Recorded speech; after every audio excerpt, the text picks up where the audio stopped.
Today on Mob Rules, we're going to talk about technology and how we can use it to better ourselves as gamers. I mean, it's kind of dry, but sure. Yeah.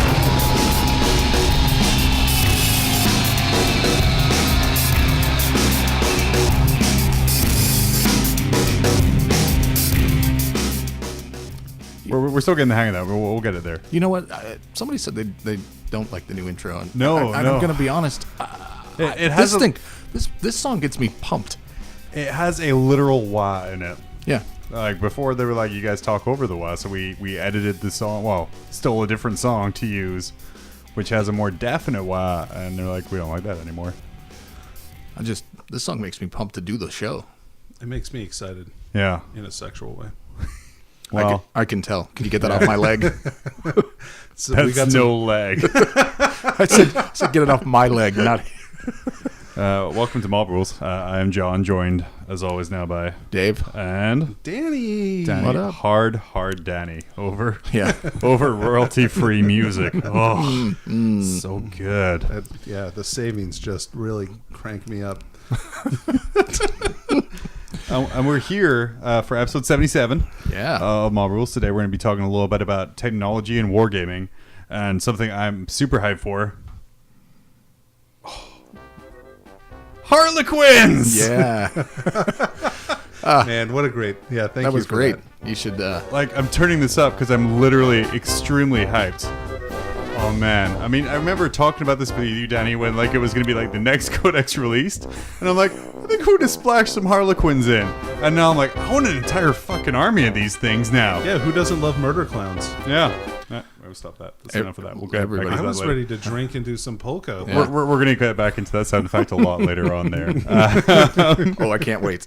But Danny, what have you been up to since we last recorded? A lot, right? I mean, yeah. So we've been... we had our states competition, which was kind of a big deal. You won that, right? 5-round GT. We started pulling him down to our level, Dave. Right. He doesn't bring us up. I don't know what happened. Him down. I did pretty good. I only lost to the eventual tournament winner in round 3, and then I won all of my other games.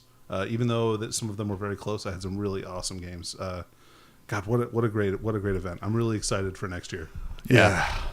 And more excited for our upcoming large event, local event, Battlezone Ursa. Our grand tournament, right? Yeah. So it was we just had a 5-round 42-person grand tournament at Tier 1 Cards and Games. We're gearing up for a 60-person major event at the end of September. Should be awesome. I have a shitload of tables to help build. Until then, but I'm very, very hyped for it. I put this is going to really kind of show how much homegrown local support, because we haven't announced really anything. We talked to a couple people, said we were thinking about doing a major, but this is literally the first place I've announced that it's going to be a 6-round 60-person major ITC tournament that we're running. Can't wait to get my butt kicked in that.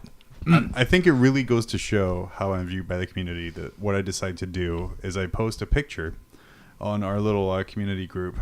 And it's a picture. It's called Ursa, is the name of the convention. So I posted a picture of the constellation of Ursa Major, because it's an Ursa Major now, and I'm like, that's really clever. Oh, nice. Yeah, that's smart. Yeah. And everyone, all the replies are, "Is this your new narrative campaign? Oh, what is this kind of thing?" I'm like, so far removed from that part of the community. So, but no, sorry, Diane. I'm very hyped for that. It was good. No, John, I'm really glad that we got to talk a little bit about Ursa. I am. Yeah. I can't express enough. We will be talking more about it, I'm sure, in the coming months. Out. But so other than that, I've been building models because I wanted to switch. I've been playing demons all year and Chaos in general, so I wanted to play something different. So I built some extra murder clowns that I had lying around, so I got to play a game with the new codex. Hooray! And then I have something for this. Oh, okay. Yeah, I'm waiting. No, take some time. Take your time. Yeah. Oh yeah! Hey, there it is. Okay. Yeah, it was really fun. I'm dancing right now. You can't see it, but I'm dancing so hard. Just imagine. I wish I wasn't seeing it. Just imagine every time that Danny or I mention Harlequins, this music is literally playing through our head, and it's amazing. Okay. And then I've also been building some Imperial models, and I've gotten a couple of games in with those. Oh man, who pulled out the old soundboard? God, what was that? It's the best edit to the best movie ever. God. Jesus. We're off the rails. All right, today. yep. You know what? I'm done. I don't even want to talk anymore. So I mean, for the comments and concerns we got, I mean, thank you for all of the feedback we got from the last episode. But for those who were worried that we were going to go ultra competitive gameplay based podcast talking about Age of Sigmar, no, or yeah, it's still dick jokes and very barely literate lore. So we went ahead and took the advice of the community and wrote it all down and weighed whether or not changing the format would be good or not, or whether or not it would kill us all. And well, we went ahead and changed the format anyway. So I mean, fuck it, I'm gonna take this shit down with me. If that's how it's gonna be. Dave, what'd you get up to? I decided to pick up some aggressors for Death Watch because Death Watch are sexy. Oh my god, they're so good. The ability to deep strike some aggressors in the backfield and just have it soak up fire from a bunch of Dark Angel or Dark Eldar is probably really, really awesome. I mean, they probably do stuff like ignore your las cannons or anything like that, so you get a chance to actually do major shooting with the real stuff. 5-up invulnerable save that the Dark Eldar player always seems to be able to make. Yeah. But, when you're punching them to death with aggressors, you just got to drop them right in their face. And being able to deep strike Primaris on the backside, that's what, if that was in the Space Marine Codex to start with. By the way, Primaris deep striking aggressors in the backside is not the name of the new Warhammer Adventures book. They're kid friendly. I'd read that. I'd read that book if we could get Chris Wright to write deep striking aggressors in the backside. That's if I could legitimately have any Black Library author write really shitty romantic fiction based on 40k, I would purchase all of those. Yeah. Oh, in a heartbeat. In a heartbeat. Lord Inquisitor Spinoza sat back and watched as the aggressors deep struck into the backside. And it was a dark millennium. Heresy, he said seductively. So I did that. I tried to buy some boxes of that, but somebody beat me to it. Yeah, sorry about that. No, you're not. Horrible competitive Danny. I bought 4 boxes of aggressors this last week, and Dave's like, "Oh man, I'm gonna go down to the shop and buy some." He sends me I think he sent me a message about it, and I'm like, "Yeah, so they may not have any." I was literally in my truck on my lunch break getting ready to go to Tier 1 and buy some aggressors because I was like, this is going to be a good idea. The worst feeling in the world is when you're like, I'm going to go buy this model, and you're driving there and you see someone else like, I just bought this model. And you're like, you son of a bitch. Now I have to order it. I have to wait 4 days. Dude, he sent me a picture of him holding the boxes like it was like they were Hundies. And then the best thing is 2 months later when they're finally like, yeah, I finally assembled this thing. Guess it's okay. And I'm like, no, you fucking asshole. I wanted that. So instead I painted my Baby Knight, which I don't want to ever paint any more of those. So I tried to reply sarcastically on the mob rules page, but apparently on my iPad I can only do that as mob rules, and that seems a little too self-serving to reply to ourselves as ourselves. That seems kind of meta. But no, I was just like, why'd you let the washes pool on that top? You must not have seen the finished version. Not a pooled wash anywhere, except for on the base. I think I'm just gonna just do a big pool of wash and have it standing in it. Yeah. All of your models need at least one area of overly pooled wash. I'm just saying. Everyone's got to have a signature style. If you can just go ahead and paint a big orange circle around that part so I don't have to look for it, that would really help me out. In every picture from now on, it's just going to be an MS Paint, spray paint circle. I also... I got involved in another Twitter challenge. Anybody that listens to the show knows that I love a good Twitter challenge. And I actually started this one, not realizing it was going to be as big as it was. The 5-color challenge. Sending your dick in people's private message inbox is not a challenge. It's generally it is to not me. Yeah. You know how hard it was to get past Danny's encryption to get there in there? That was difficult. Hard being the operative word. Yeah. 5-cock challenge. So many penis jokes this episode so far. Man. So much for monetization this episode. Oh man, that's gone away.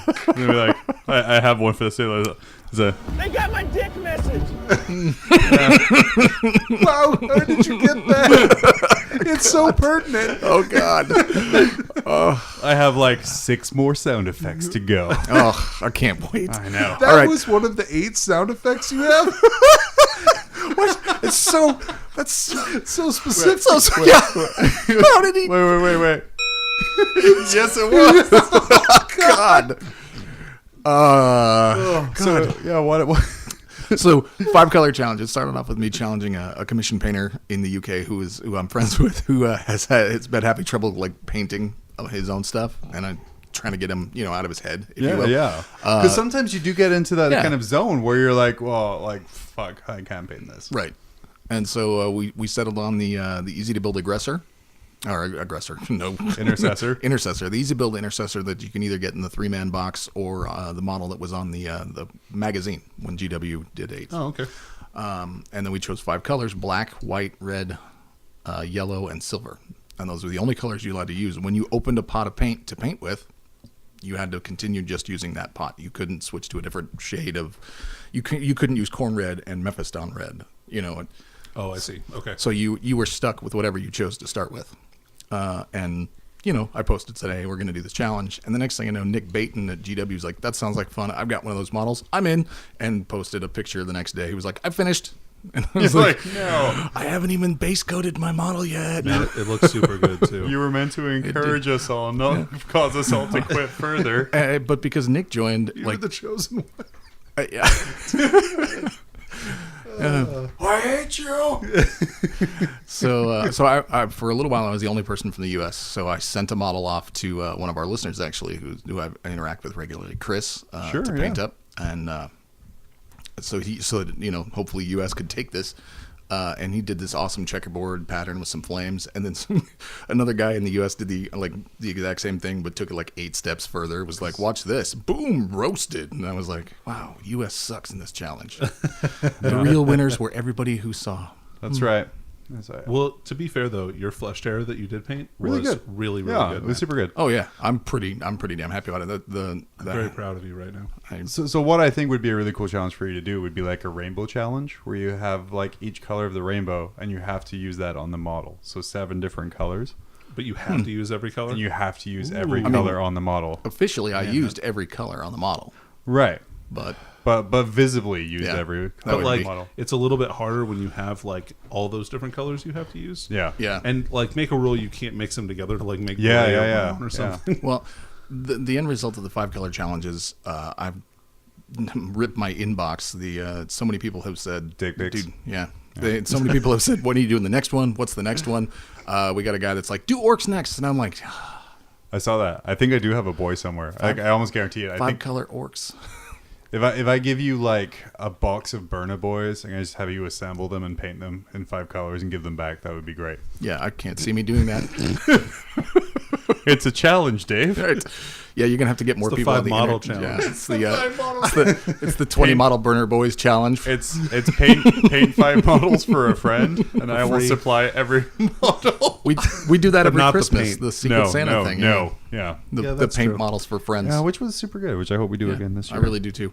Anyway, GW might use that for one of their Facebook challenges. They do their painting challenge every month. Oh, look at you! There, You're look at that. There, you're getting in. Yeah, Trying I'm pretty to big. leave us for GW. No, I can't move over there. My wife can't get a job over there. I need money because she's a woman. The UK is a progressive place, Dave. No, they just don't have nonprofits over there.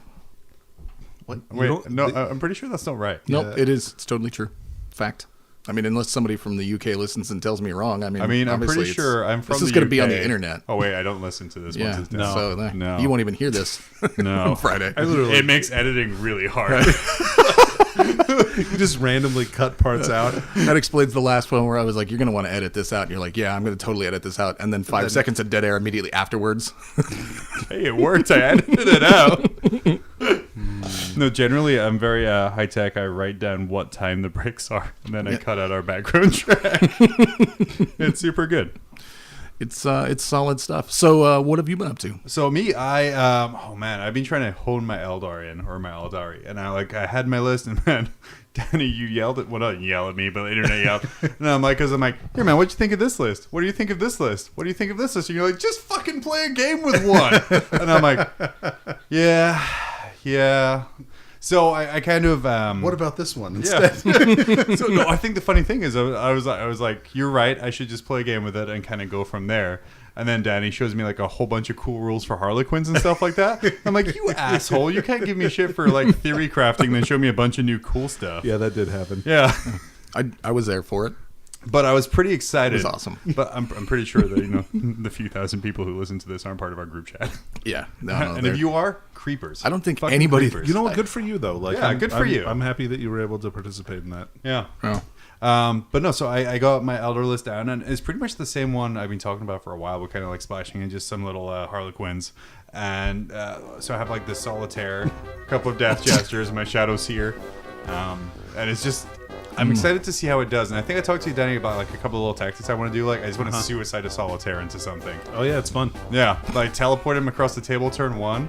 And like just charge him into a unit, give him a thing, and I want to charge him into the biggest unit that's there, and have him have like the suit of like the mirror knife suit. So if you roll man, a I can't. Hold on a second. I can't get it talking about Harlequins without that music. You're gonna have to turn that back on. Yeah, okay. So like, Thank you. so he has like the mirror knife suit. So whenever you roll a 1 to hit him, That's the technical term, right? The mirror knife suit. Oh, fuck, I forget the name. It's like right in front of me too. Yeah, no, that's literally what It's called. literally it's like the suit of mirror knives. But the rule is like when you roll a 1 to hit him in the fight phase, you get a wound to your unit. On a 2+, he causes a mortal wound. On a 2+ he causes a mortal wound. So that doesn't specify whether that's rolls or rerolls. So if they roll 1 and then they have a shitty character beside them that lets them reroll, and they reroll into 1, that's 2 mortal wounds. It's called the Suit of Hidden Knives. Suit of Hidden Knives. Yeah, but if you already rolled a 1 and you know you're going to take a wound already because of it, why would you re-roll the dice? It's kind of like the time that I just didn't attack. Because you know you're going to take a wound anyway, so you might as well try and hit. You actually have to do that by the rules. Like, you can't choose not to attack. Yeah. But, like, you could choose not to reroll if you wanted to. Yeah. That's what I'm saying. Is it? But yeah, I'm just going to charge this Solitaire with like I think I get him to like a 2-up invulnerable with Protect. Yeah, he can be a 2-up invulnerable. Yeah, a 2-up invulnerable into... Oh, wait, no, is there any? You can't protect him, yeah. Is there any? Well, a 3-up invulnerable into combat when I can do like a total of 16 attacks or even just 8 and just have him get punched a bunch and just do a bunch of mortal wounds to themselves. It's exciting. It's a Trollitaire. Yeah, like a big mob of boys or something like that. Yeah. And you're like, yeah. Come just Right, kill me. yeah. Kill me. You're going to do your worst. So you got to get a soundboard so you can play like Glorious when he does that. That would be amazing. Oh, no, that's way too copyright. I'm not fucking around with those people. Yeah, No, sorry, not on the sorry. show. He's saying No, in the like game. in person. Yeah, in Yeah. person. in the game. Yeah. But you know, so like, terrible sound effect time. So I'm just standing there with my Solitaire being like, yeah, he's going to do 16 attacks if he can charge. And then you're like, but you could charge me. And it's just like, it's a trap. Yeah, it is. Because I want you to charge. It's awful. So yeah, I got, I switched from the Crimson Hunters to the Hemlock Wraith Fighters. So that's why you have different painted models. Yeah, in which there. is why they're Okay. different in there. Though I might even still try and like adjust, maybe do like 1 Crimson Hunter and 1 Wraith Fighter. I do like the auto hitting flamers though. So I'm like I said, I have 2 there. What's the range on those flamers? 18. 18. But Well, that's much better than like aggressor flamers, right? So, well, I don't know. Aggressor flamers are just a much better build in general than the bolters. Right. Yeah. If you take the assault bolt gauntlets or whatever they're called. You're an auto bolt idiot, gauntlets, right? You're a terrible person. you're a Right. terrible person, Yeah. just in general. But no, so I have that list painted. I have it all undercoated and primed, and I have it all undercoated and primed. I'm gonna start painting it, and then kind of get some games on the go in the next couple weeks of that there. But I think it should be pretty good. I mean, it's not gonna change the world. It's not gonna destroy a million people, but it'll hold its own. You don't know that. It might. I mean, might. you could take a tournament if you ever played in one. I mean, to be fair, I do now. Really? I played in. Oh no, I streamed the last one. Yeah, fair enough. Prior obligations always getting in the way. Right. I have to say though, you guys are so industrious. It always is impressive to me how much stuff you guys get painted in a short amount of time. Like, Yeah. like Who? you guys do a lot of stuff. Not me. I feel like it takes me for. army. You have a whole painted When I set myself a deadline and like I just bust it out, then it's super good. And especially like after like playing Age of Sigmar and how good my Nighthawk looks all painted on the table as opposed to this gray plastic It makes shit. such a difference. It makes such a difference. I don't have a single. My immersion. I don't have a single painted like a new model from Age of Sigmar since it became Age of Sigmar. I don't have a single painted model. They're still all gray plastic. Well, Dave, there's always time. Get on it. Start painting. So yeah, so I streamed the 40K grand tournament that we had up here, and that was a really good 5 rounds. And what really struck me about that, a little sidebar, is the difference between a quote unquote top level player and like a lower level player. Because I stream top table games and like very bottom table games, and like it's like Who was the bottom table game? What's that? Well, there was a couple in there. Like Best Coast Pairings kind of shifted tables around a little bit, because I think we started with some like very good players on the like tables 1 through 4. So rounds like 3 and 4, it kind of shifted to kind of the lower half of the table. But like I said, for me, like some of the behaviors were really telling. Like for one, like in the final game between Brandon, who had Drakari, and who had just bad luck, I think is really what it boiled down to. No. The list that Adam, the winner, brought was, I kept making a joke that, he descended from the mountain with his 6-month-old list that we've all evolved past, because who takes a Girlyman gunline anymore? We hard countered that, so he stopped taking it. But the problem is people stopped taking it, so people stopped hard countering it. And now he shows up with this shit, and we're like, oh. Didn't he not bring a Gulliman gunline? Because didn't he only have literally nine models? He had 3 dual autocannon dreads. Right. Well, he had 2 whirlwind I think it was 11. He had a Gulliman parking lot. No, it might have been 20. No, he only had 5 scouts and 4 aggressors, right? Or was it 3 aggressors? 5 aggressors. 5 aggressors? So that's 10. So 11, 12, 13, 14, 15. So you had 20 like models. Yeah, I think he had 20 models is what it boiled down to. But I mean, he brought a Gulliman parking lot, and of course aggressors. And as we just established, they had the Boltstorm gauntlets. So obviously he's a terrible person. Yeah, just Do you know what he did with those aggressors every game I watched him in? Kill stuff. Nothing. Pretty much nothing. Yeah. They just sat on the back of an objective. They did work against me when we played. Because your whole thing's having to get up, right? Well, they had a lot of I have a lot of plague bearers, and so they were able to put down some plague bearers with some Boltstorm gauntlets. Plus, they can just wait up fire, right? Well, and since they're Ultramarines, they can just kind of walk out of combat, and I couldn't get far enough with my charge to kind of wrap them and keep them locked in, which was unfortunate. But that's how it goes. Yeah, it is what it is. But like Brandon, the guy who lost in that last game, he had like such a good attitude the whole time. Like he played to the objectives the whole game, and that's something I noticed. Like the lower table people play to wipe out lists, and then the higher table people play to the mission, which seems like such a stupid, simple thing. But I mean, it really is. Well, you just have to learn. It's why I have a winning record in tournaments. It's because I literally Don't play to the that's it. It's because I play to the mission every single time. 0-0 in 0 games. Whatever the math is, I'm figuring out how to try to beat it with my garbage Primaris only list, which just got way better. You've got to think about. Yeah, you got to paint all of those purple arms silver now. Otherwise, you're just a cheese hound. I just bought extra. I bought more. That's fair. That's fair. There's no shortage of Primaris Marines around. Yeah. But no, and it's like playing to the objective is like and not being demoralized when you lose stuff. Like I see a lot of people, like a lot of the lists that didn't end up like kind of in the top half of the field. Like if they lost that one key unit or that one thing they built around, then like mentally they were done. No, so like everybody built around a repulsor, and as soon as the repulsor failed, they had nothing left. Just because I can't kill your goddamn repulsors, stop bringing it up. I'm just saying. No, but I mean that's the kind of thing, and it was like kind of like that kind of. It's weird when we're talking about a game about like little plastic spaceman. But like that mental strength to just be like, oh, okay, it's gone. Let's move around and try something else. Well, ultimately, none of your pieces should mean like that much. Like you should never have something where you're just gonna like if you lose one model or one unit out of your army, that should never defeat you because that should never be the end of the game. You should definitely not look at my next unless my that's next a warlord list. Unless it's a warlord titan, in which case it probably is the end of the game. Well, in that case, you're playing APOC, so it's all for fun anyway. Oh no, Dave's I have 9 models in my next Ultramar list. Oh, okay, cool. Which is a 1,500 point army. Yeah. Is it pretty similar to what you played against me? It looks exactly the same. I did not get I couldn't get the aggressors in time to have them painted for Saturday's tournament. Thanks, Danny. Yeah, appreciate that. Although Danny did allow me to go out to MJ's and get some ice cream. He allowed you to drive for 30 miles to go get ice cream, so aggressors. You can buy aggressors from a store in a different zip code. Yep. My wife was asking me, she's like, so you're going out there to get special models? Yes.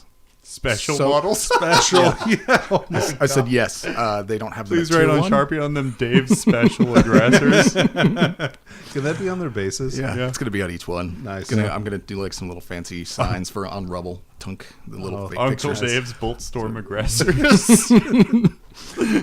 Now with more range. But she was like, why don't you just call and have him hold it for you? And I said, if I call him and he says he doesn't have any, I don't get to go out there, which means I don't get ice cream from the parking lot. This logic is like I mean, you are round. It's perfect. You are Circular, aware if there you are will. places in Anchorage, the town we live in, They that don't- sell ice cream. Yeah, you know what? If they have this particular type of ice cream, I would go there, but they don't. Pretty sure they do. No, they really don't.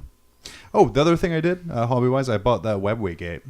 Ooh, me too. Oh, which was, Jesus Christ, is it huge? It's massive. Okay, so I'm looking at this right now, and it's next to a Warlord Titan that's being stored here. And like, Yeah, it needs to get the fuck out of my house, by the way. It's the Warlord Titan that's currently being stored here. but like literally the gates are like taller than the bottom half of the Warlord Titan. Yeah. So what you're saying is a warlord could crawl through it if it was allied with I mean, it Eldar. could kick through it. Like Oh, it man. could kick a ball through a goal. Someone please... Or So- a dreadnought. Someone please model I'm a... sorry, I just got the image of him kicking a Wraith Knight back through it. Like, nope, not today. Please model a diorama Not of today, a Satan. warlord crawling through a webway gate. But no, like the nice thing about it, I don't know who designed it. You but know it's- exactly who designed it. It's a beautiful. It's Ray Dranfield. Yeah, it's Man, Dranfield. you gorgeous genius! You. It's a really well designed kit. I really like the parts like the little like lantern, like bowl feet thing at the bottom where each piece is slightly different in the connector, so Oh, there's yeah. no way you can confuse it. Right. Oh, nice. Yeah. So each of these like 3 bits on the legs are exactly the same, but each connector is moderately different, so it only goes in one space. Yeah, and same with the little bowl on the bottom too, like that you glue those into. Like Yeah. they're all slightly different. Like it's It's really it's well built. super easy. Like I built this in a half hour, and then also like the top half kind of clicks into the bottom half, and it locks in. Because I'm like, how in the hell am I going to store this I did thing? glue mine together. I didn't even try that. Yeah, I was like, because I'm like, how in the hell am I going to Bad store move. this thing? You know how I know it was Ray Dranfield that made it? Because Ray Dranfield tweeted, "Hey, I made this so you guys could store it in the Citadel cases. Watch this." And he pops the tops off and puts them in the case. I'm just gonna have to buy another one, Danny. It's fine. Yeah. Yeah, sure. I need another one of those. Tell you what, Danny, I'll buy that one off you because I actually want to destroy one and turn it into just a piece of broken terrain. And then you can get another one. And mean- forget that you're not supposed to glue it together. You know glue it together. what I wanted see. to do Yeah. for it was to kind of put some metal rod along the inside and make a Van der Graaf generator out of it. But I couldn't figure out how to do it without people not being scared to play games against me using it because electricity. What's a Van der Graaf? So a Van der Graaf is like you touch it and like little sparks of electricity. Yeah, think like the go like out the to little it. ball. the ball. Yeah, no, think no, like well, it's sort of similar. like that. Just- But like yeah. when you What are those called again? I forgot. I think they call it electro balls. I'm not electro sure. balls or something. Yeah. Sorry, I'll show you electro balls. please stop doing Fool. that. Okay, I'm sorry. Fool me once, Danny. But no, I really wanted to do some kind of like electricity or lightning or something because there's That'd a be really. cool. Oh, that would be really awesome. But then I was like, oh, how am I Oh, gonna I'd do- never play against you. No, I put it on the table and I would automatically win every game because they're like, I'm not playing against you. Like, this is, what's in that? Nothing but your fears. No, I would make you push every model through the electrical field that was coming out of it. I'd be So like, my nope. plan was like to do like a Van der Graaf generator, which like when you put metal near it or Mm-hmm. like things, then like lightning shoots out towards the metal. But it's like safe, quote unquote, lightning, like almost static electricity, so it doesn't really do anything but tingle. And then put like a metal plate, How does that affect your paint job? or see, that's why I didn't know, so I didn't do it. I was gonna put metal inside of a Wraith Knight, Oh, that'd be and so cool. have it so when the Wraith Knight was standing in between, it would zap just melt. lightning into the Wraith Knight. But if it's safe lightning, see, I don't know. I had high hopes, how- and then I'm like, I'm just gonna build this fucking thing. You could cast a How- Wraith Knight maybe. How were you going to wire it in such a way that A, you wouldn't have a giant power cord running to a wall, and or B, be standing there just shuffling your feet with your shoes off on the carpet the You whole just time, Dremel- touching it you to just generate the Dremel out- electricity. You just Dremel out a hole. It's designed honestly in a way that would make LEDs super easy to run through it. You could put it on a base. Yeah, you can put it on a I'm base just saying as the well. battery. I'm talking about the actual powering of it. Oh, Yeah, not- it's not just the- the battery. It's not static electricity. I mean, you could even have it just be like on a plug-in where it plugs into like a display board to Yeah. have that effect happen. That'd be pretty cool. There's a really would be good cool. picture in the Harlequin Codex about like it has the different background in it. So like it has like your battlefield, and then the circle inside the webway portal is like a different color, so it actually looks Yeah. like it's coming out the webway. It's super good. That could be really cool. Yeah. So I don't know. I wanted to do something cool with it, but then I was like, you know what? This is a cool model by itself. It really is. I almost bought one. And for $40, But- holy shit! Who sells scenery at GW for $40 nowadays? Not many people. Not many people. It's fucking huge. I saw a guy use one of those one of the statue heads Yeah. on the sides for his Wraith Lord. It Oh, looks so like a Dire Avenger badass. Wraith Lord? Yeah. Oh, That's backwards. dude. Yeah, Come on. there we go. So it's on all right. So you built something, you bought something, you painted something, did. and you've been actually really productive. Man, Then. that's like hobby bingo. Yeah, you it's like hobby bingo. Stream something. I streamed something. I didn't play any games though, so I didn't get a bingo. Uh, Yeah. What you gonna do?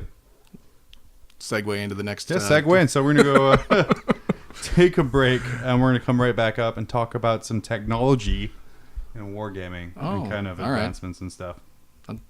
Dude, I'm the best. I took first place at another tournament. First off, stop with the thunder and lightning. You don't impress me. And second, let me check out the BCP rankings. And I don't see you on there.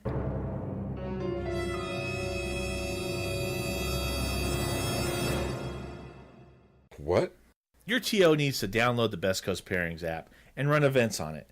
After the event, the results are uploaded into BCP rankings, and the best part, it's easy and free. But I play multiple game systems. No big deal. The BCP app can be used for any game. A ton of events every weekend are using it, from major international tournaments to local stores. And now that it's available on Android devices, you're going to have some serious competition. There can be only one. BCP Rankings is a fun and exciting way to measure how you or your team stack up. No matter what you play, your score goes to an overall ranking. Or compete to be the best in a game, a circuit, a region, or the world. Download the app or visit www.bestcoastpairings.com for more info. Best Coast Pairings. Are you the best? Yeah. Oh wait, no. No. No, not Not yet. No Harlequins yet. So technology in Yeah, game, yeah, so I really wanna- Can I just say Yeah. that I just want to talk about what's coming from GW next week. As this airs on Friday, the whole reveals of Titans will be, or the Knights will be going on. Oh, you mean the War Lad? And The War Lad, the Night Lights, the Baby Knights, the Codexes, the fact that they're getting chapter tactics, kind of like Space Marines. It makes me feel really warm and fuzzy in my I pants. mean, they're called. Was it Nightly? They're houses. Nightly. Yeah, they're not. Household. Yeah, call it what you want. Households. Space Marine Codex was first, so anything that has abilities after that, like Sept, Was that's their it chapter first? tactics. The Yeah. first Codex release was Space Marines. Space Marines were first. Yeah. Boom, roasted. Son of a bitch. But I'm also really excited for the new Knight box set. No, Oh, you mean Renegade? That looks like a really good the new Nightly re-release, box set. the re-release of Renegade with the new Ray Dranfield scenery instead of the Imperial runes. Yeah, I kind of feel bad for Imperial Ruins because they did so well for so long. They really did, And but their now they're time has being come. replaced by way better stuff. I'm really looking forward to seeing. So when they previewed some of the Warhammer the Kill Team boxes, like Yeah. the terrain there. There's some really cool ruins in that Yeah. look. They're more line of sight blocky. Really need them to get on releasing the. I need people to stop asking for codexes and stuff like that, and just so they can start releasing these other box sets they were going to be releasing. Until I get Nort Codex, no one's stopping releasing anything. Look, I want Kill Team, and I want what was the other thing they revealed that the leak they plugged. Rogue Trader? Rogue Trader. I want those. I want not those. really- I don't care about your orcs. It's not really like a leak being plugged. It's more like the floodgates being opened. Being like, Kind hey, of. fuck you guys. You want it? Here it It was is. open for like a half a second. These are the real pictures. There I you go, love that enjoy we're them. at a stage with GW though, where like really shitty low quality pics come out. Remember, like 5-6 years ago, we'd be like jizzing in our man. pants about Right. how awesome this looks, Oh, and now dude, they're this just looks like, so cool. like within like now, whenever I see leaked pics, I'm like, oh sweet, we're gonna get high quality ones in like an hour. Yep. Thanks Well, for. it all started with Magnus. Remember Magnus got? Yeah, Magnus and got, they made a really awesome leaked. video. Like they made like that horrible. There was that horrible picture. It was like the box that was like taken out of the trash. Right. It was a literally. low res picture Yeah. of a box from a trash can. Yeah. And then like they're like they had the dumpster diving video after that. Like within like I think it was like a day or two. Like That was they came Eddie out and with that. Rob in that, right? Yeah, Yeah, and that they're like, was "Oh, so look, good." Plastic Sisters they found in there. So yeah, in that teaser video thought it was revealing Duncan. Magnus, it was Duncan in there, Duncan in the Duncan trash and Rob. can. No, it was Eddie. Eddie was in the trash can because he's Oh. like 3 feet tall. Well, I'm gonna take your word for that. I haven't been there. All right. But yeah, so like in that one video, they were like, it was the new "fuck you" gate GW. They're like, you leak a really shitty picture of Magnus. Here's Magnus and a sprue of Celestine, and several pictures from this thing we haven't announced called like fucking Gathering Storm, which kills the world in 7th edition. And then we're just gonna go on. It was more kind of like, you guys think you're leaking stuff. You ain't leaking shit. I'll show you, kids. I'll show you leaks. And then I think it was pointing out as well, like I was talking to someone, if you look back at like the rumor engine, GW community sites, little things that they put out every day, the Webway was on the rumor engine in December. Right. Like fucking 6 months ago. And I know they're working like a couple years in advance, but to start teasing stuff like 6 months out is ballsy. Yeah. It's kind of like a slap in the face because they know they're never going to get this. No. Look at this. It's going to look like Eldar stuff. They're never going to think Webway Gate. At no point looking at that picture would I think Webway Gate. I think it would have been awesome if somebody was like, that looks like a Webway Gate. And Though just them shut the whole thing down. They just take it. You don't get a Webway Gate anymore. Deleted. Though I do like the running joke that everything on the rumor engine is a Stormcast something. Oh, yeah. Because every release, and they're like, because I remember they did like a preview of the Lord of Shrouds or the Knight of Shrouds, and they showed like the chainmail and like the ghosty hump, and he was like, well, it looks really night haunty, but I'm gonna go out on a limb and say it's a Stormcast Celestial. Nice. Yeah. So we've got 1 to 2 weeks right now for the new Age of Sigmar, Age of Sigmar 2. Electric Hontaloo, I believe, is what they're calling Good it. name. It's pretty good. Yeah. It's pretty good. Is that a working title, or is that the legit That's the official. That's It's the official title of the new box set, I believe. It's an official leak right here. Yeah. You heard it here first. You heard it here first. It's called Electric Hontaloo. You know what? I'd get it in the Night Haunt if it was called Electric Hontaloo. I'd be like, I bought that box set. Yeah. And now I'm going to just play. So now I just want to, like, whenever I play my Night Haunt, I just want to play Careless Whisper by George Michael the whole time. Could you imagine having to play me and just having a really spooky version of... You mean the royalty-free version of it? without George Michael? That's what this is. Yeah. It's literally like a recording of this. Separate audio So track. so there we go. That's what's coming up in GW, right? Yeah, You I'm got super nothing excited else? for that. John's scat version of Careless Whisper will be... Available on iTunes soon. for free. It will be free. It will be 99 cents, and you have bought worse. Yeah. Everyone listening has bought something worse for 99 Way cents. worse. Way worse. But yeah, and I think, next time I think we're going to probably delve back into Imperial Knights, just because all of the stuff coming out sounds super cool. I do want to talk about it, but I want to talk about it. I'm going to buy myself a So Canadian. that's what I'm saying. Next time Yeah. we're going to hold off. We're going to talk some more about War Lads and Autocannon Lancy Boys. I got this And bad feeling I'm going to buy myself a captain's hat and a flag of Canada. well, you can't play Careless Whisper because that's my thing. We just went over that. Just going to use. I'm going to play Careless Whisper. It's going to be through a moose, like somebody was squeezing a moose to the tune of it. No. So technology. 40K. Wow. We live in like a wonderful time Yes. where through the power of technology, 3 giant nerds can put out audio things that other giant nerds listen to. Oh man, I thought you said 3 genders for a second there, and I was like, okay, yeah, I mean that works, dude. the That's show's just a over, weird I way guess. to talk about that. Yeah, no, nerds, giant nerds. Yeah, sure. Giant nerds. We also leads us to a place like, because when like we all started playing here, like I think I was thinking about it the other day. Collectively at this table, I think there's like 60 odd years worth of hobbies. That's accurate for me. Yeah. I mean, I don't know. I've got 20 something. I got years. 34. I got like 21, 22 years. You got 20. So 75 years. So like 75 years of like hobby I game started playing when at I this was table. 12, and I'm almost 35. Yeah. I started I at started 10. when I was at 10. 13 and I'm almost 35. So it's like, yeah. Where we used to play, Dave's been playing longer than we've been alive, almost. Yeah, almost. I did the math. That's why they can't see the face, but that's why the face was that of a sad clown. You know, Dave, that's like my favorite thing to tell. A solitaire clown. That's my favorite. That's my favorite tournament. we go. Like insult.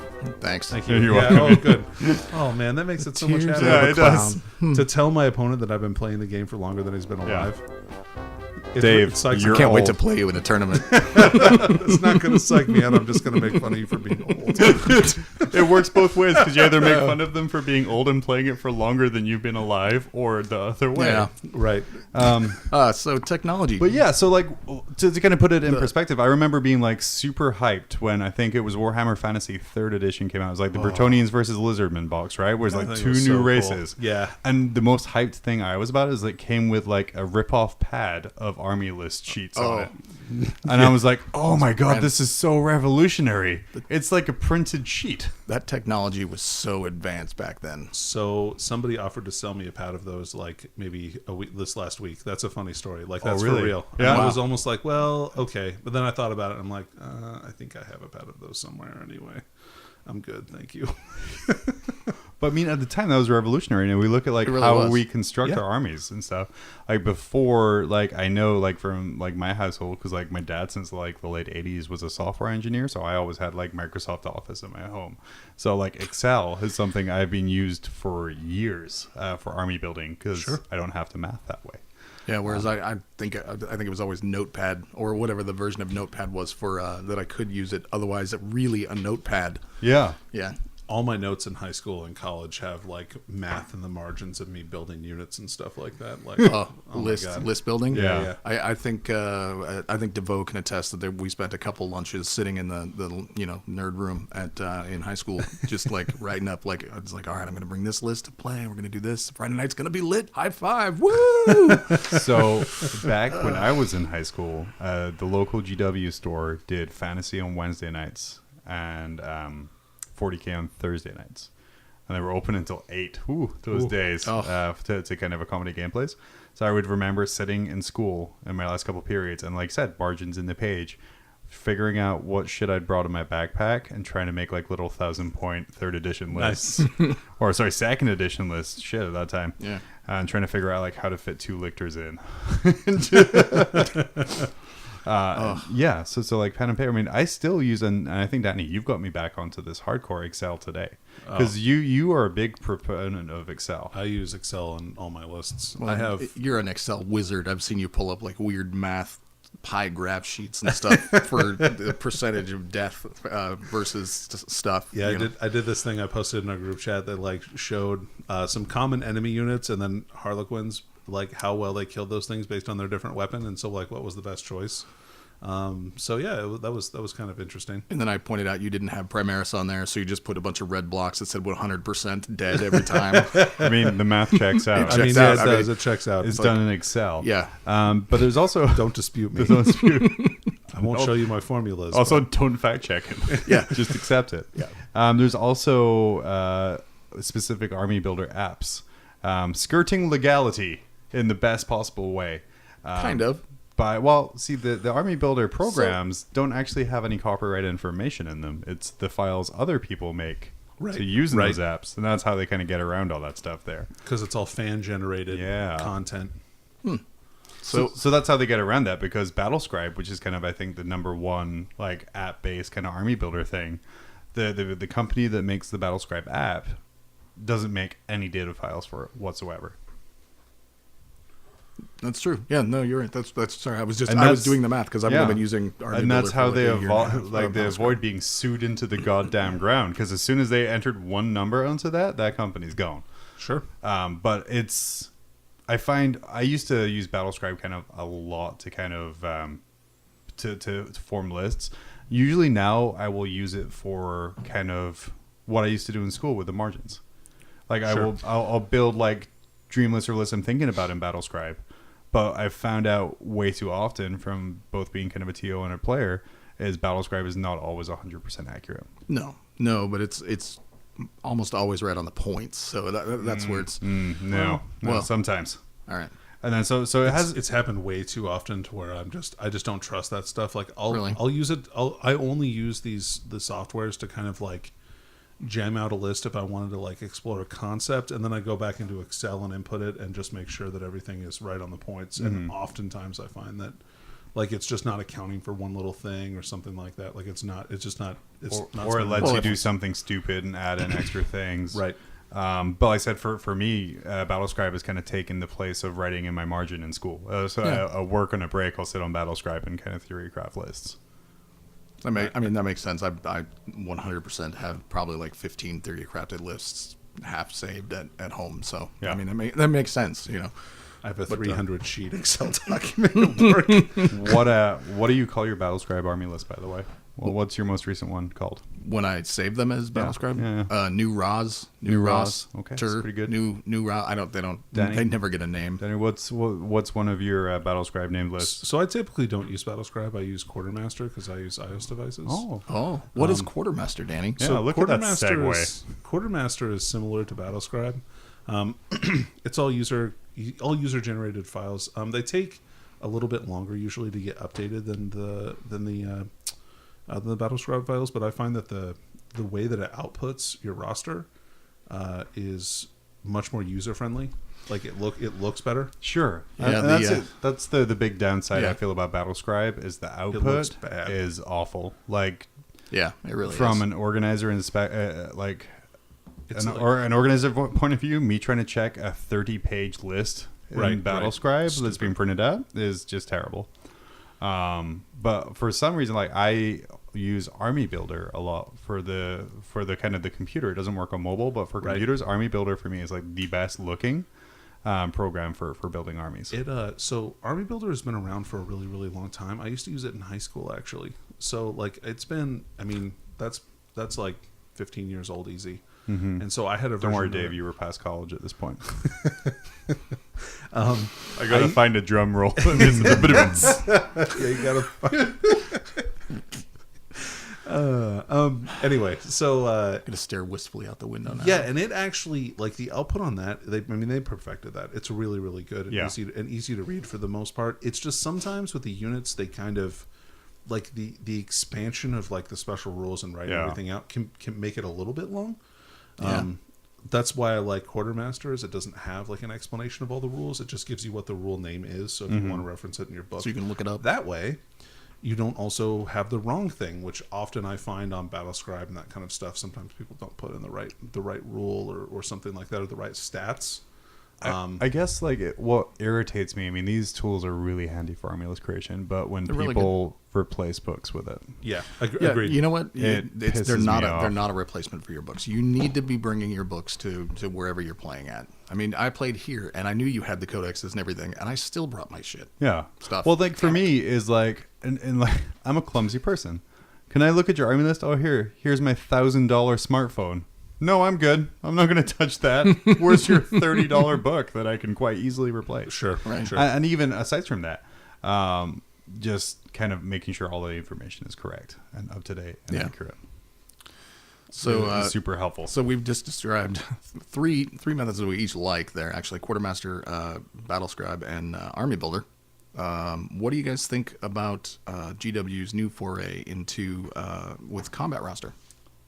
So for what it's designed to do, I think it's perfect. Yeah. I think a lot of people complained that it's not points, but like it's never been that. They've never advertised it as that. So I don't understand why people are upset. I think they hadn't advertised it as anything. To be honest, they said No, they said we're totally giving you.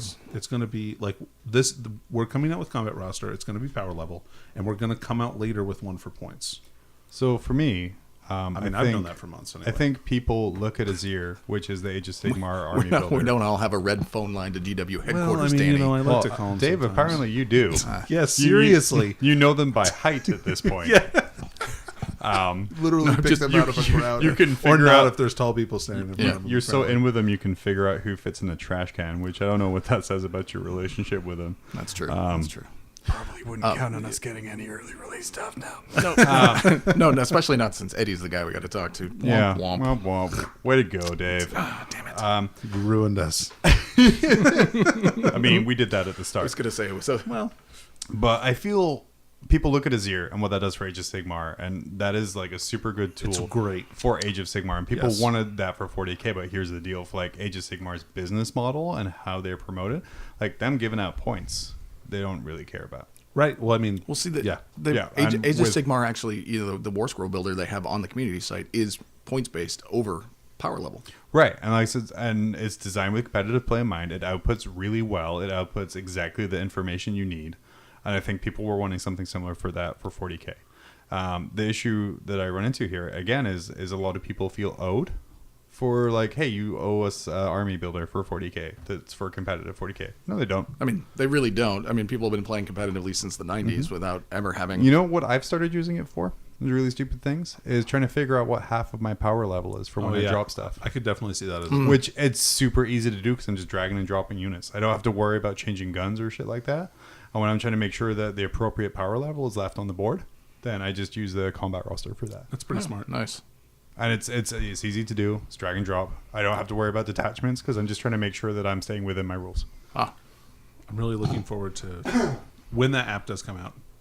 Like or when they're full app for points and that kind of stuff. I'm really looking forward to that. I hope that also includes power level, so that it has that on there as well. I mean, I think it will because, like I said, if they do it the zero way of like charging $2 a month or whatever it is, then that's fair. I think $1.99. Yeah, it's $2 a month, but like, it's such a good program. Yeah, it's stable. It's updated. Like literally, for Night Haunt, my Morgul was updated twice in one day. That's awesome on the app. Which, well, it was a points increase and then a points drop and then a thing drop, but it was still super good. And like I said, I don't mind paying $2 a month, which is nothing. Yeah, I agree. For a quality product. So that's what roster builders. That's Also honorable mention: paper and pen.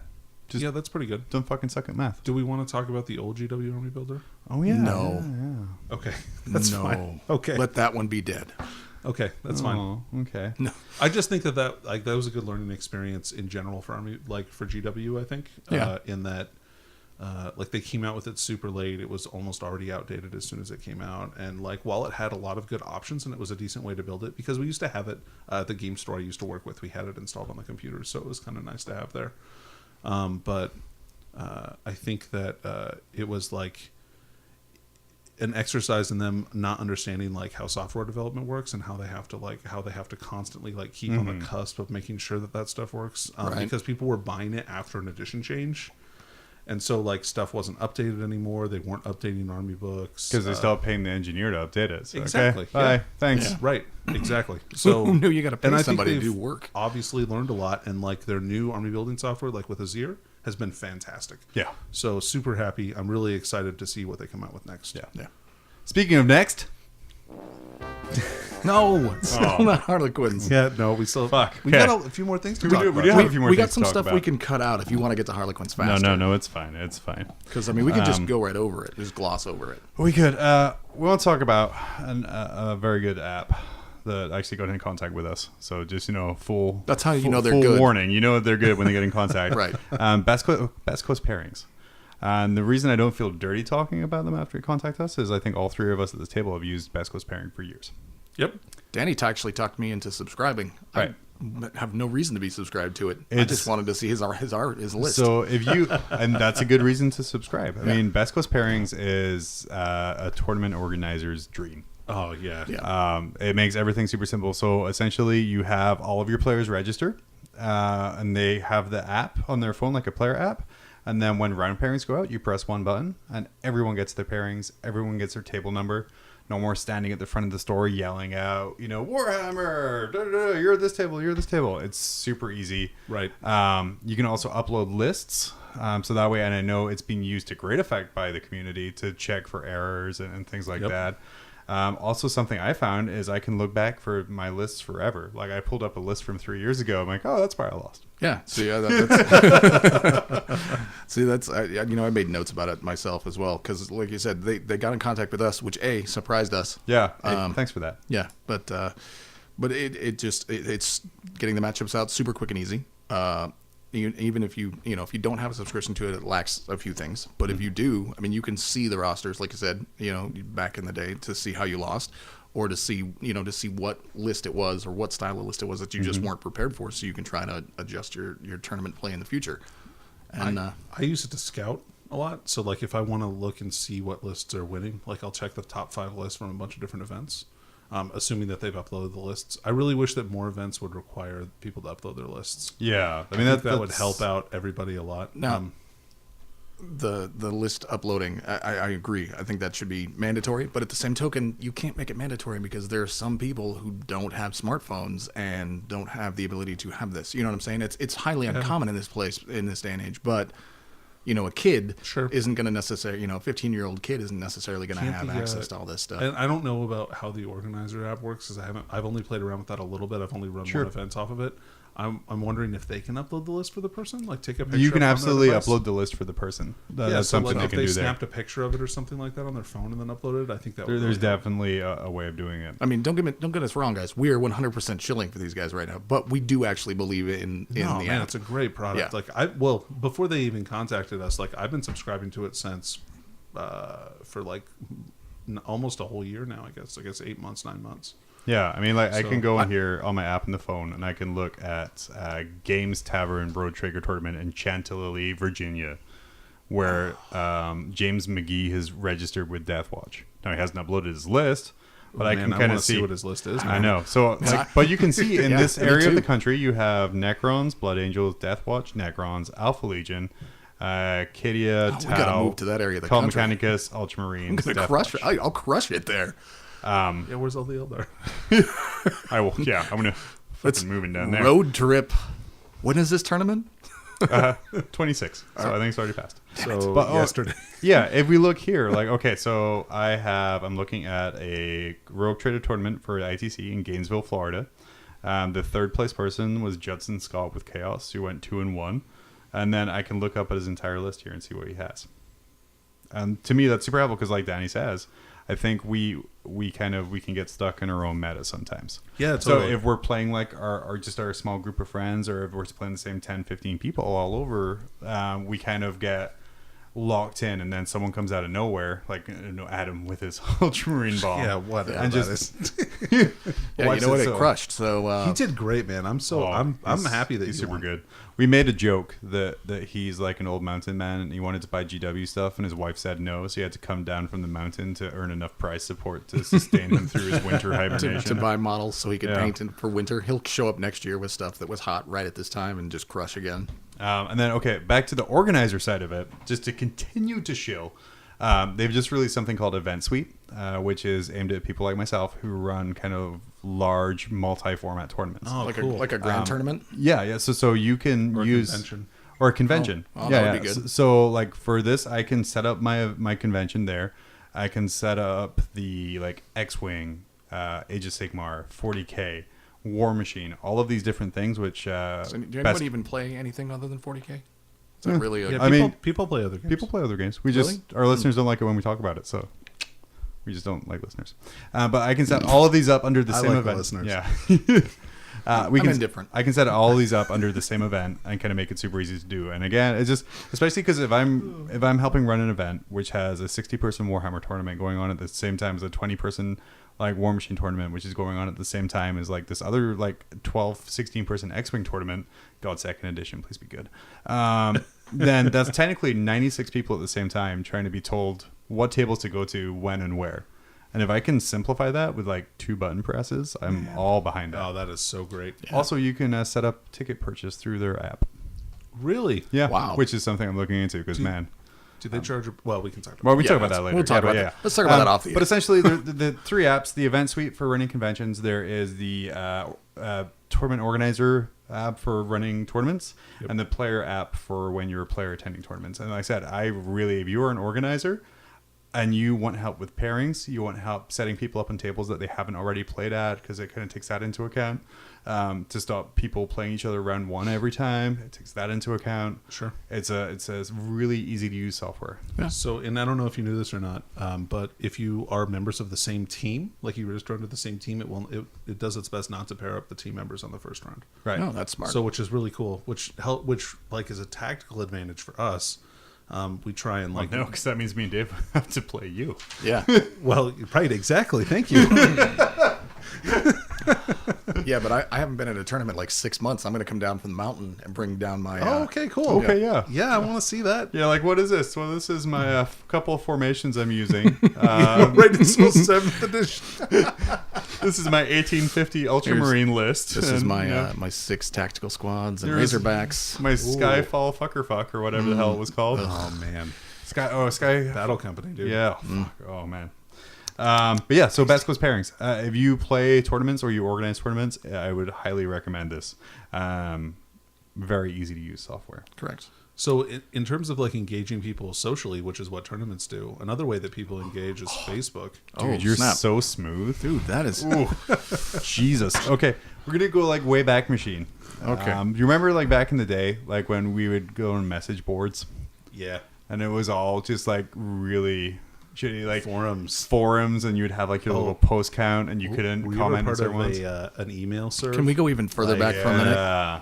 Oh, okay, Oh, yeah, Dave. I mean, we can, but you know, can. Grandpa Dave, tell us a story.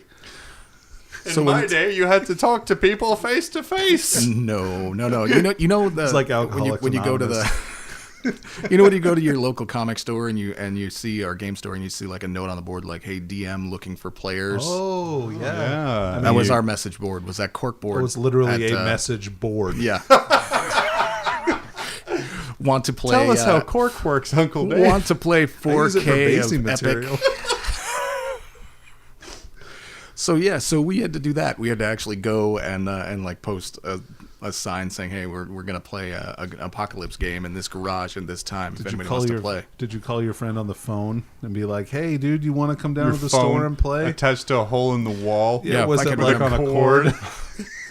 I bet your internet didn't even work at the same time as your phone. Get the heck out of the phone. It didn't. My dad used to yell at me. Yeah, same. So I didn't have internet growing up because it didn't exist really in Alaska. I really need a sad violin theme on this soundboard here. I'm just gonna... So play the polka music instead. If you play that again, I'm going to go into the Harlequins lore. We're just going to go right into it. We're going to skip right over everything else and go straight in. And there's some good topics. Thank you. Yeah, you're welcome. Good topics. Yeah, Good topics. but yeah. So- So nowadays, though, it's super easy to stay connected and grow in a community, and I like to think of our Alaskan community as a great example of that. Because if you look at a place like Alaska, you know you're racist. You think igloos, Eskimos, polar bears. You can see Russia from houses. But we have a huge Warhammer 40K scene up here. Yeah, we did pretty good. Yeah. We do, like I said, we just had a 42-person 2-day tournament, and 43 to start. 43 to start. We were missing like 10 odd people as well that couldn't make it for whatever reason.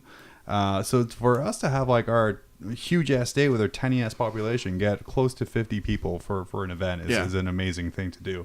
I like to think a lot of that is due to kind of the fact we've cultivated a really good community using Facebook and kind of Facebook groups. It's true. Yeah, I think AKW is huge for that. That's our local Facebook group that we have. And I still remember the old Northern Gamer so my board. friend Grant, who I was playing a game with earlier, like today, I went over to our friend's house and I was teaching my friends how to play again.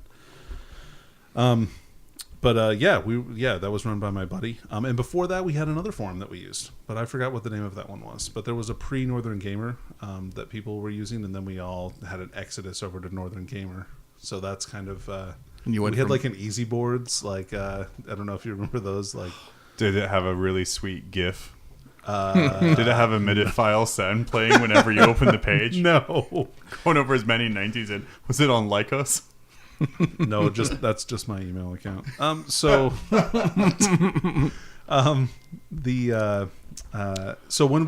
transitioned over, though, I remember that being a big deal because like the guy who owned the board before just like left the state without kind of notice, and like we couldn't do anything with it. Like there was no moderation, so people became a little trolly on there, and so we nerds on the internet. Yeah, I know. Trolling? Shocking, right? I don't think that sounds right. Back in my day, there were no trolls. No, there was lots of trolls. Anyway, so yeah, we moved to that, and then eventually we moved onto Facebook, which was a huge difference. That was hard to get used to be honest. You know what my favorite part about Facebook is that whoever's selling the data from AKW, somebody's not getting the right.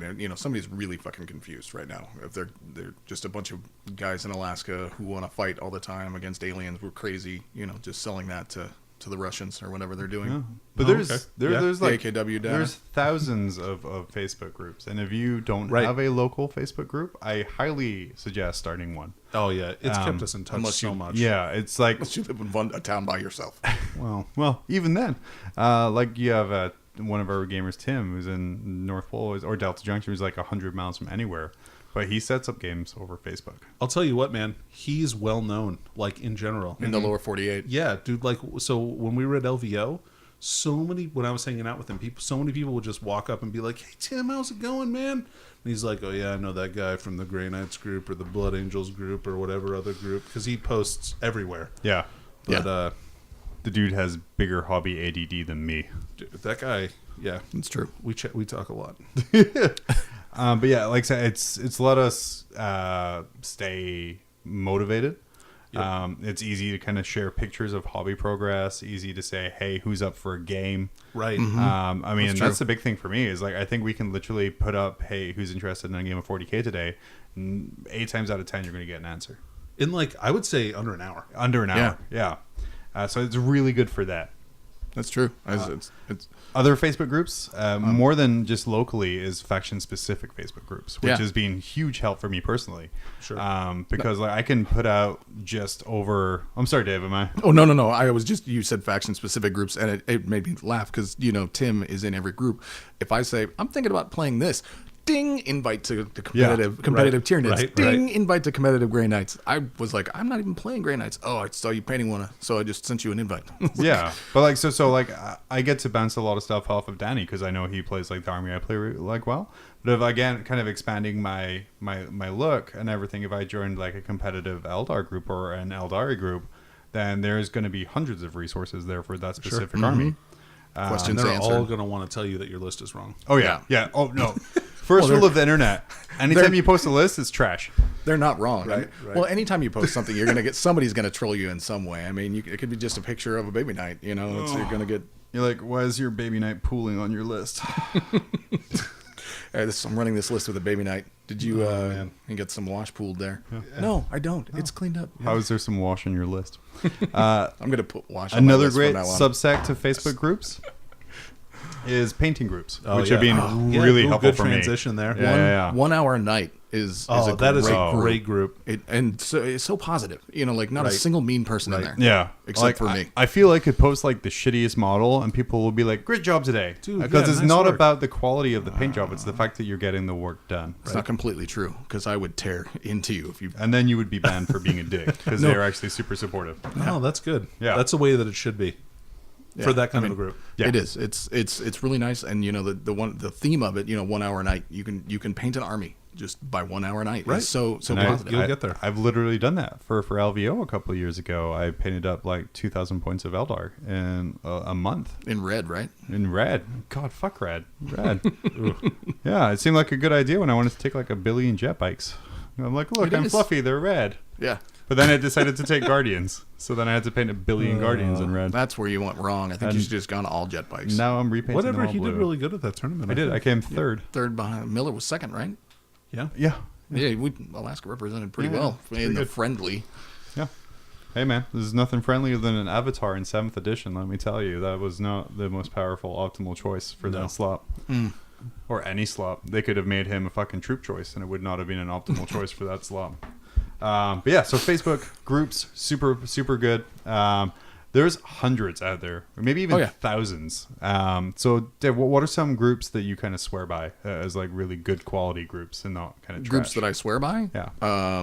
Well, I mean, obviously AKW, 1 hour a night is another one. Mm-hmm. I like the Warhammer 40K group, closed group, that just hit 30,000 people, so they're technically 30K. But you do have people in there that will kind of be complete trolls and douches, if you will. Mm-hmm. But I like that group because they're always running contests. They're always doing giveaways. A bunch of people. That's where Ted won that bolt pistol, the last pistol. Oh yeah. That's cool. Was from a contest in there where it was just put your name here. It wasn't difficult. But still. Yeah. he's That is still difficult able for to- some. Yeah. So I mean, I have never found any problem being in that group at all. There is another closed group that's mostly for video makers and content Oh, cool. creators. That's awesome. That is just full of positivity. Phil recommended it to me, and I like posting in there. So I mean, and then the competitive 40K, even though it's really competitive, I find a lot of good resources in there wouldn't that know about I can ignore. The competitive 40K group is pretty good. Yeah, now that I'm back on there, it's been nice to read sometimes. I don't know. I, mean, I would it's say a good- that page, it's take a- it with a pinch of salt. Yeah, For every really good piece of advice in there, Right. there's someone telling you that your list is trash and here, play this exact list. Right. But, you can have everybody who started off with the exact same list, right? In a tournament, that was what it was. Mm-hmm. It would come down to who was just better. I've been really tempted to run a tournament like that. Yeah. I mean, yeah, they ran a tournament like that at Adepticon a couple of years ago, where everybody had the same Space Marine list. Oh, actually sounds boring as shit. Now you say it like Yeah. that with the word Space Marine in it. I'm just saying it's what if he'd said Primaris Space Marine? I mean, that sounds bigger and boring. Yeah. It's double slightly the larger and boring. It's double the boring. Half the Double models. half the models. twice the board. It's the new motto. So yeah, no, and that's what I got. What do you got, Danny? Yeah, what you got? I like some of the faction specific groups when I join them. I've been on the Death Guard group quite a bit, even though they weren't super supportive when I posted some unpainted models on there. Like, I got a lot of hate when I posted 6 Plague Burst Crawlers. There was a lot of like, you're a terrible person, like you should die in a fire. But like, other than that, like the advice and the apart from has the been accurate comments about you Sure, picking right. 6 Plague Burst Crawlers. well, I mean, I was a terrible person. Yeah, I probably yeah. should die in a fire. Yeah, But that's a little harsh. The second part, but yeah, the first part totally. But otherwise, like, there's a lot of other people on there that have been super supportive. There's a lot of really cool paint jobs and conversions that I get to see. So you can do a lot with Nurgle, which is cool. Inquisitor 28. I'm not a part of that group, but that sounds cool. Yeah. It's just all dark heresy kind of conversions. Like, is it for the actual Inquisitor 28 game? Yeah, they're pretty much Or just Dark Heresy, people's Dark Heresy models, that kind of stuff too. kind of a little bit of both, but it's almost completely conversions, like really sexy conversions. That's cool. Yeah. And I like 1 hour a night. That's a great group. It gets me pretty stoked, and then I never spend an hour a night. I'm always doing something. I always try to though. I would love to do that. I need to do that more. Yeah. What else? I don't know. Yeah, in our local group AKW on there. I'm on there all the time. Fairbanks. Oh yeah, I'm on the Fairbanks Wargamer site. That's pretty good. That's another, like, it's like a subset of our local group for like the Fairbanks. Oh man, they're gonna be pissed if they call them a subset of They're AKW. a subset. AKW is Alaska wide. That's fair. Even though it's Anchorage centric. We're like half the state's population though, so we that's get fair. a little bit more of a say. Yeah. Yeah, that's that. I don't know. Yeah.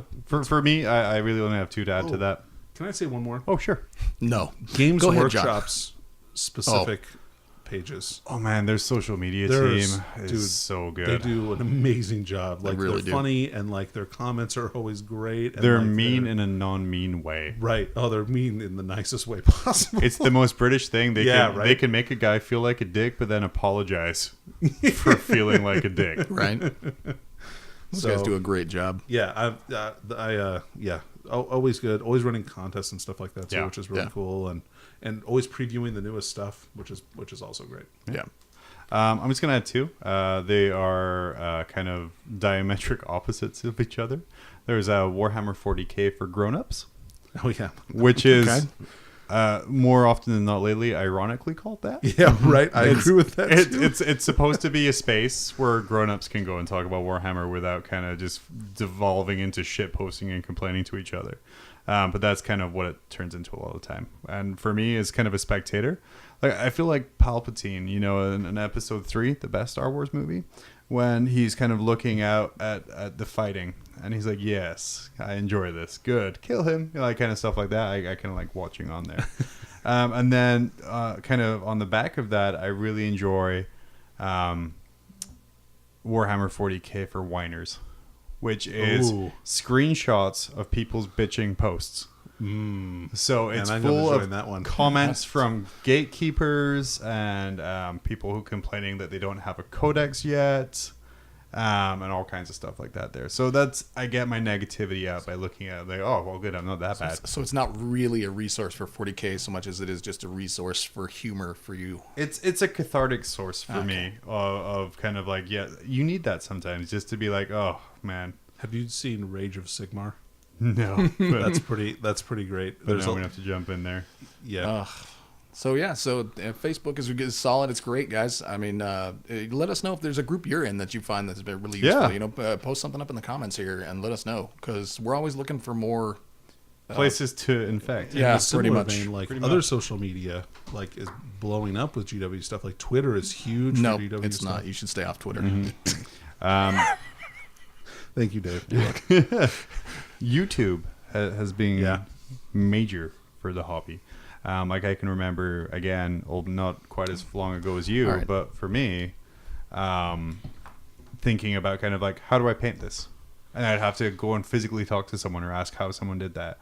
Now I just Google like how not to pool wash, and it'll come up with a video, and I can see right Be away like kind of Dave's how to face figure it with a out. big circle and the Ghostbusters X through it. Gonna make that a T-shirt. That's gonna Jesus. do.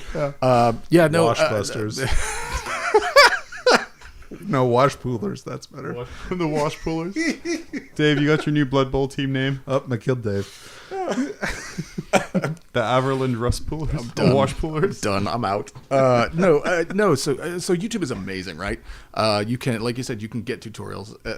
Back then, when I used to do it, you used to have to find like a tablet that somebody had drilled rocks into, and typed out or put a painting on the wall and be like, oh, so You mean that's like how hieroglyphs? Yeah. Yeah. Okay, paintings. So. Oh, sure. Is that the thing where they like take their hand and have a mouthful of dye and spit all over their hand on the wall? And Yeah, they'd but highlight it's that? important to use a lot of Yeah, spit, but so you use 2 thin handprints. That was good.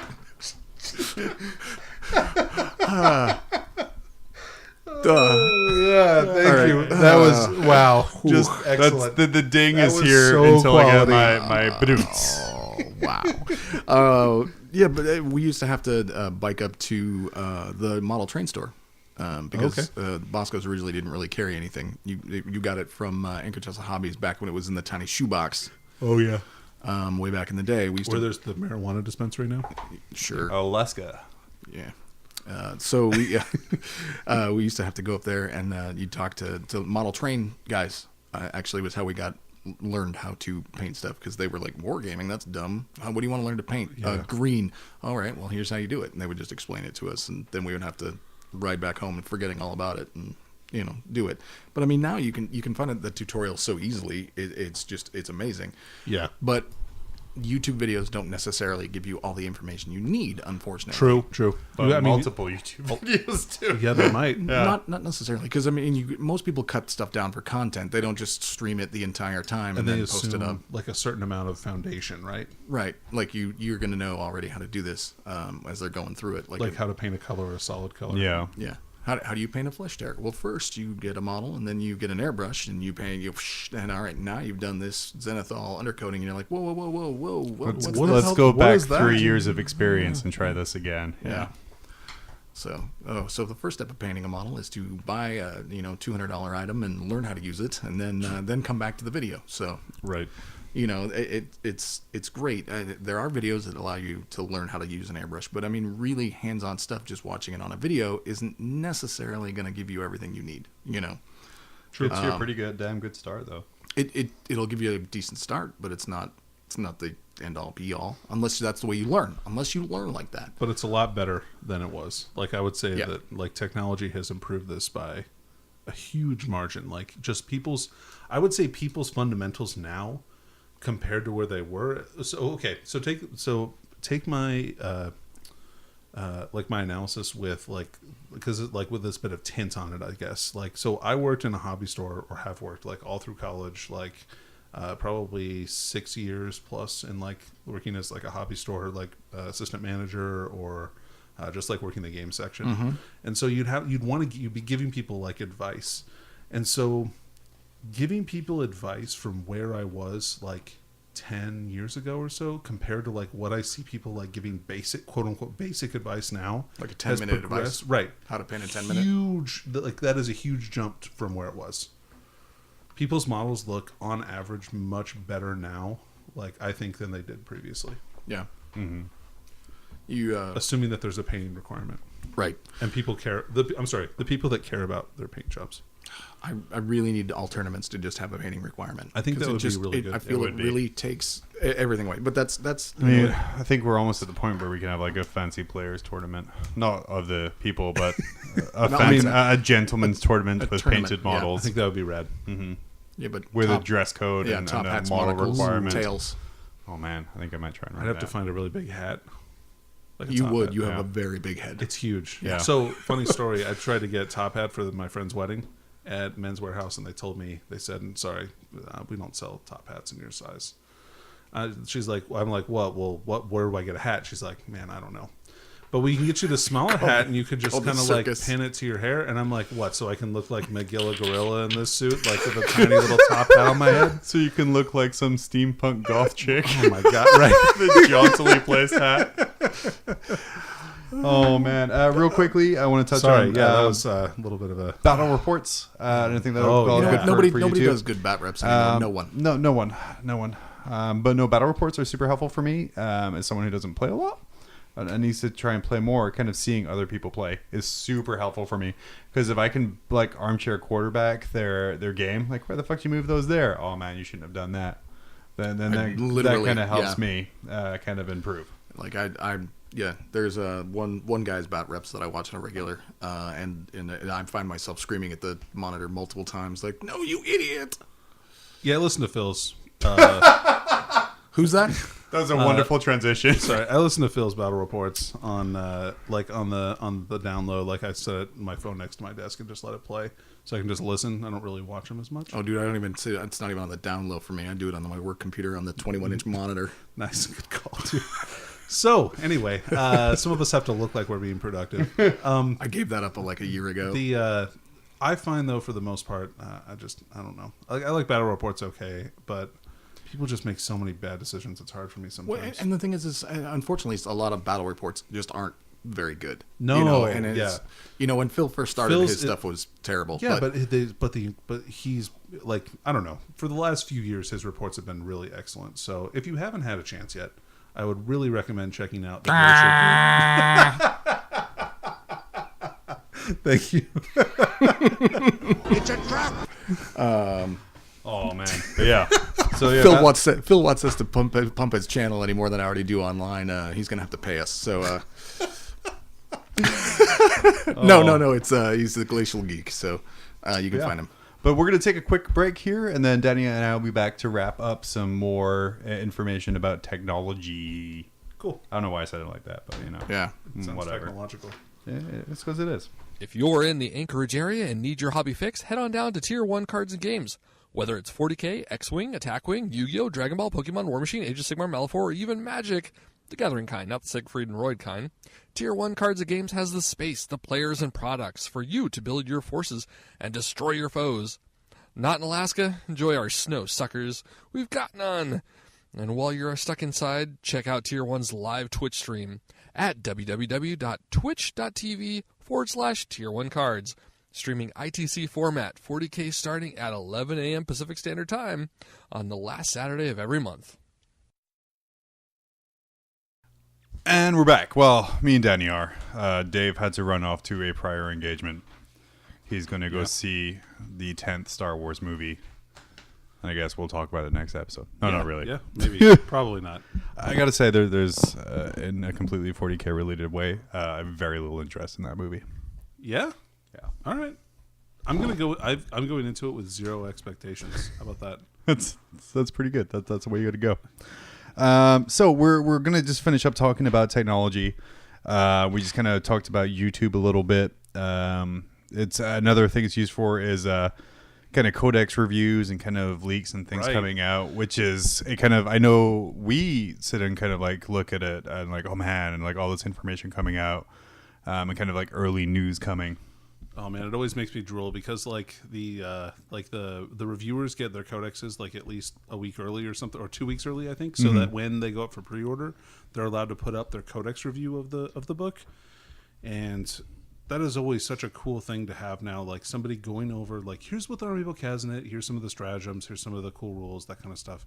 Always a really good way to increase sales. Oh yeah, when you have an idea of what you're buying or what you're pre-ordering. So. And especially with like such a stratagem heavy game that 40K is now. God. Like I specifically, after like looking at one of those videos for the Harlequins book, went out and bought another Death Jester, went out and bought like a Solitaire so I can do like some like weird funky stuff. It totally fuels sales. It does. It's super good. CAD design. Oh yeah. This is something kind of, because I went was writing down different ways that technology has affected our gaming and all that other kind of stuff. 99% of the models we have today would be impossible to build 20 years ago. Yeah, so my understanding is that GW actually purchased some proprietary technology from Lego in order to From Lego, really? Yeah, to Holy make shit. the 3D modeling software that they use. That was my understanding, and don't hold me to that, but that's kind of what I heard down the grapevine.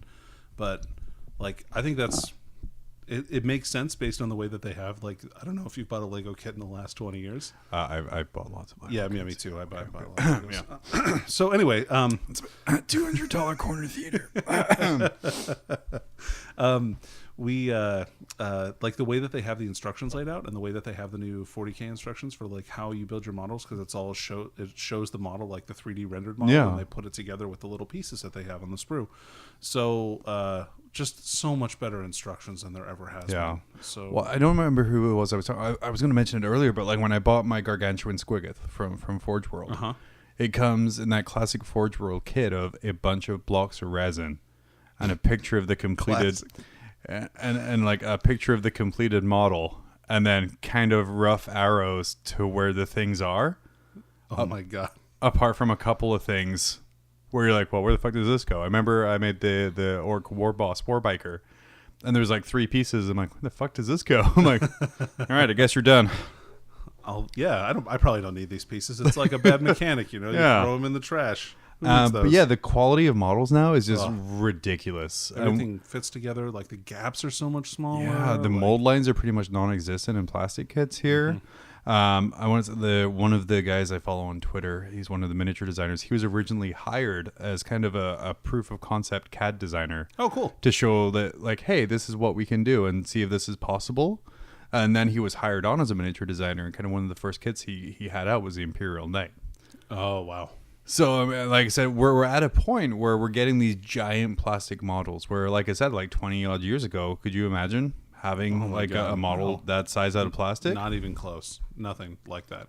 Remember the original metal Thunderhawk? Oh my god. Which I really, as a child, really wanted, but also, man, that thing would have killed people. Oh my, it probably, not only that, but if you ever left it out in the cold for even an instant, it would just shatter into a million pieces. Like the T-1000. Exactly like that. We look at if you look at the classic Escher models compared to the new Escher models. God. The detail is so much better, and the way that they've been able to do the hair and the undercuts for some of these things, for some of these models, by splitting the hair up into 5 different pieces that all overlay on top of each other and snap into place. So you almost don't need glue, but you need glue to stick it together a little bit. Yeah, but, it just seamlessly links together. Oh my god, I can't gush on enough about the models. And if you look at it, 20 years ago, you had guys sculpting out of green stuff, and kind of having that cast, and then that was your model. And we have things like Azrael, what was built that way, kind of, and he's still used today. Sure, there's a ton of great models like that, but just the sheer level of complexity now that goes into it, and the CAD kits. GW, their prices are expensive, but they, I swear to God, have the best plastic models in the world. Yeah, they're definitely. Yeah, I would agree with that for the most part. Yeah. Moving on, dice generators. I'm looking at Dave's notes here that he left, and he just wrote, nope. So, oh man, Dave. I don't think Dave is a fan of dice generators. Yeah, no, I think they're so. Some of them are not good, the random number generator ones. But Games Workshop's Battle Dice. Oh man, I love that. It's app. really good. Yeah. So I haven't ever used it before, but during States, my opponent was playing Tyranids and had big units of Gene Stealers, 19 Gene Stealers. And so the amount of attacks that 19 Gene Stealers actually generate it's a lot. Turns out it's what, almost 80, 90 attacks, almost 100, right? Yeah. No, it's 76 attacks. Oh shit. Okay. Yeah. So, just being able to put those in and then roll them and then roll my saves and stuff like that just made it go so much faster. So we were trying to speed through the last couple of turns, and so he was putting that stuff in there no problem and rolling it super fast, and it was really, really useful. I could really see myself using that when I have to roll a lot of dice all at the same time. What I used to, and what I purchased that for, was back in 7th edition when it first came out, the scatter dice generator on it. Oh, that's cool. Is just stick it next to the model, right? Right. And even no matter how you move your phone, or whatever you have it on, the line doesn't go away and it doesn't move, and it's from one corner of the screen to the other. And I mean, I just have horrible memories of it's more this way. No, little left, little right. But this one like has a specific, so I can like roll the scatter dice and then put my phone right beside the model, and then scatter kind of exactly in that direction away from that part. And like for that, made it worth it alone. But yeah, their dice app is very, very good. I think there's still a huge stigma to dice apps. Totally. I hope that goes away pretty soon because they're super useful. Just because of like how easily apps and things can be cheated, and it's like kind of harder to tell. I mean, I guess you were lucky when you were using it. You were playing against a friend, and someone you played a bunch of lots, so you guys aren't really going to try and screw each other over. But I can see how some people, when they're kind of playing a stranger, if he pulls out his phone, like, I want to use this dice app. Yeah, but like the first time that he rolls like 80 or 90% successes, like, or maybe the second time that happens, like, and then you're like, oh well, no, get out of here. Yeah, like I'm just not gonna. Yeah. Laser cut MDF I put on here as well. Man, terrain, and accessories. Yeah, there's like a bajillion terrain companies now, made possible through Kickstarter and kind of the ability to purchase at a reasonable price a laser cutting or a laser cutter. Right.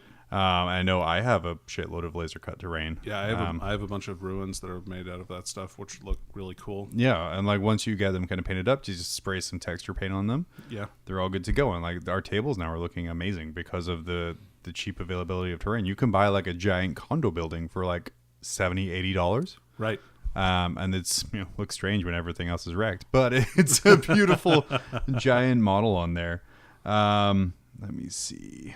3D. And then also, I'd like to put up laser cut MDF for like display boards and for like with frontline stuff. Like I have a laser cut board that I got in Vegas, and I'll talk about them a little bit later maybe. But like Frontline just came out with one that's really cool with the inset mats that are the same size as Magic mats. Yeah, I have one of those too. Awesome. So, yeah. That's kind of a really nice tool. When you get over the smell, MDF terrain is amazing. Like smells cancer. like cancer and death. 3D printing. Both of us have experience buying 3D printed stuff. I bought a lot of stuff. I buy a lot of stuff. I bought mainly shoulder pauldron icons. I just got some curved ones for some flesh tearers that I want to work on. And I was really impressed with them. I've never gotten those before. Mm-hmm. They're really cool. I bought some 3D printed top hats for my Malifaux models. But yeah, otherwise I'm really excited about getting some more Shapeways stuff. Yeah, and that's one of the few videos I actually did for the Mob Rules YouTube channel was I put like the little Imperial Fist shoulder pads. Oh, cool. Or I'm sorry, what's it, like King's Fist or something, sorry. like copyright protected. But they fit perfectly on like all the guys, and it really adds so much. And all I did for mine was because it's white and black, I sprayed it white and then I Sharpied on black on the raised parts. Oh, smart. And it just it blasted through, and I did like 60 guys in like that Look came at out you. wrong. That came out wrong. I did 60 guys. 60 guys in an hour. Oh, John. No, so Kickstarter. Yeah. You gonna kickstart that now? I'm gonna kickstart that. John does Anchorage. I have a love-hate relationship with Kickstarter. Sure. I think anybody who's experienced some Kickstarter delay could relate to that. For me, it's more there are companies out there that I feel are abusing Kickstarter. Sure. And using it as a pre-order engine so they don't have any kind of, I guess, financial incentive to succeed. Sure. Right. No, you're 100% correct. And I don't think that's what it should be used for. I've kickstarted big games. I've kickstarted little tiny terrain projects. But there's a lot of innovation on Kickstarter. The one I used a lot was there is dice. Oh, fuck, what were they called? They were like tokens inside the dice. Mod cubes? Yeah, the mod cubes. And so when I ran in 7th edition, like the tournament list I ran, I was like, okay, I need to remember who ran, who shot, who used the psychic power, who had this thing. And so I had these mod cube dice where I could change the facings on everything. And then I upgraded it, so I got some X-Wing tokens as well. So instead of carrying this giant fishing case with a bunch of stuff, I just carried 10 dice. Yeah, that's smart. So, like I said, there's a lot of great innovation out there. I don't necessarily support companies like Mantic who kind of exclusively release through the Kickstarter platform. Sure. Yeah. Them and Mears Miniatures are kind of notorious for doing that kind of stuff. Because it seems to me they spend all of their money on a license.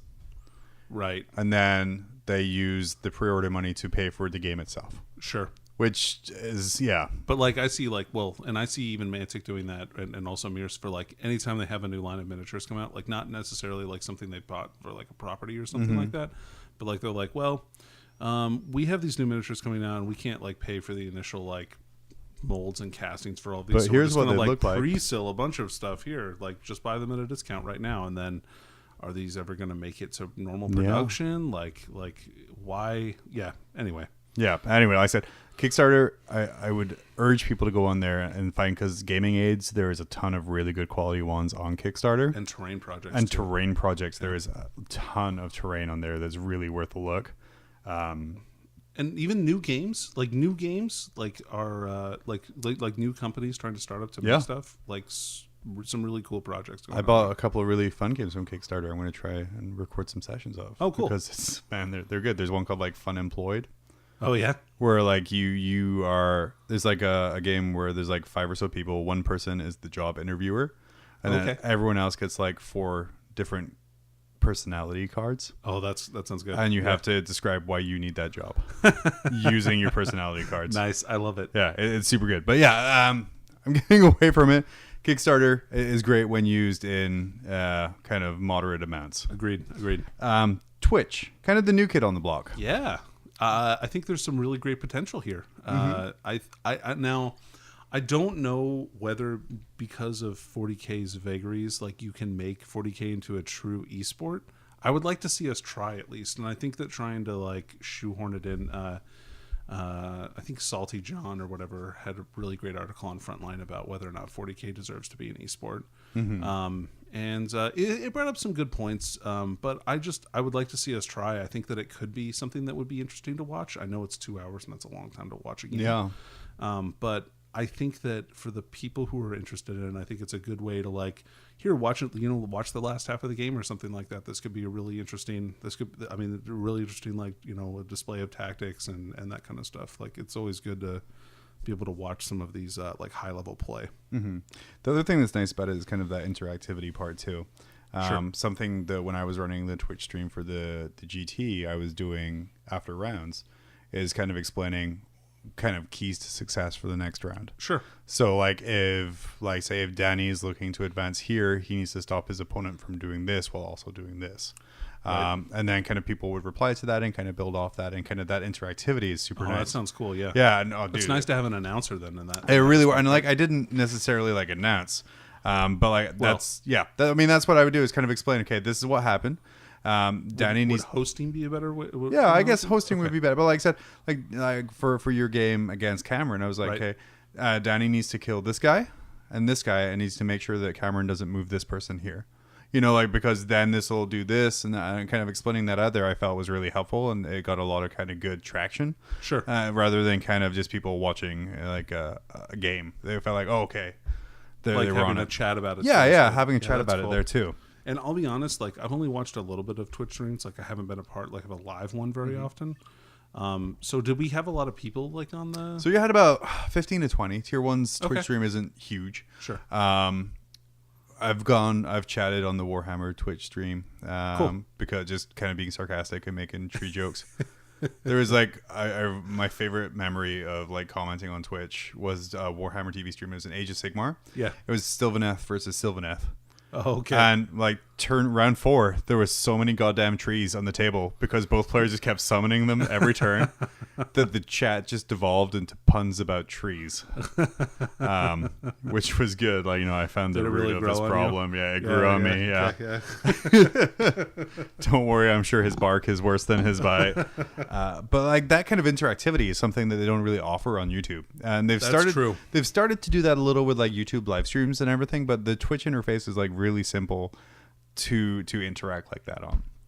So that kind of one-on-one, and something Dave put down here in his notes was that if you watch like someone painting a model and is streaming it, you can kind of ask them questions as they go. Oh yeah, that's true. That's a good idea. And kind of be like, hey, how did you do that? And you can look over and be like, oh, well, it's just this and this, or maybe like show a better angle or move something around there. So it's kind of like a live in-person demo or tutorial of how to do something. And Facebook Live has been good for some of the people too. Yeah. I didn't even think to talk about that. Yeah, But this is like in a similar vein to Twitch. Yeah, right? yeah. Facebook Live has been super good. So like Nick Nanavati, arguably the best 40K player ever, has been releasing some Facebook live streams that he does during his tournament that he's playing in. So he'll like play in an RTT or something like that, and he'll literally live stream like in between rounds. Like, okay, I just finished my turn. Here's what happened, and then he'll like show the board. Here's what will need to happen. Like, and it's good. Kind of like, okay, cool. I kind of see what I would have to do if I was in this situation, or how to combat this particular like kind of army. So yeah, good stuff. Yeah. What I think would be cool on Twitch is like really plush leather chairs and cigar smoking and fancy jackets talking about the lore while someone plays the violin in the background. Oh man, Yeah. epic. That's what we're doing. But that's all we have on technology, or kind of all we could really think about in technology right now. I'm sure there's like a billion more things. If you guys have any more, please let us know. I think my main takeaways and things I use frequently, Facebook groups. I use like Battlescribe Excel, and then also YouTube. Yeah, I would definitely say Facebook all the time. I use Best Coast Aquarians all the time. I use Excel all the time. Yeah. Yeah. I mean, I'm always looking at new ways to use technology to expand my gaming experience, or enhance it, if you will. Yes. Enhance your gaming experience. Enhance. But yeah, if you guys have anything else you use, let us know. We're going to come right back, and we're going to finally talk about those fun clowns. Earl Hagen was a legend. In 1960, he whistled his way into Hollywood and into our hearts. Decades later, he made a comeback, lending those lustrous lips in the 1980s to such bands as the Scorpions, Guns N' Roses, and Pat Benatar. A half-century after his humble beginnings, he's at it again. This time without cumbersome musical accompaniment, he'll have you wetting your whistle and whistling along. His new album, Earl Whistles Disney, is sure to be a hit with all generations. Order now and receive a bonus album, Earl Whistles More Shit, a collection of previously unreleased material of Earl's favorite songs through the years. On this bonus album, he demonstrates his newly mastered technique of inward whistling. Order yours today on compact disc or double-length cassette. Also available at fine retailers such as Walgreens, CVS, and participating Sam Goody stores. Earl Whistles Disney. Buy it today.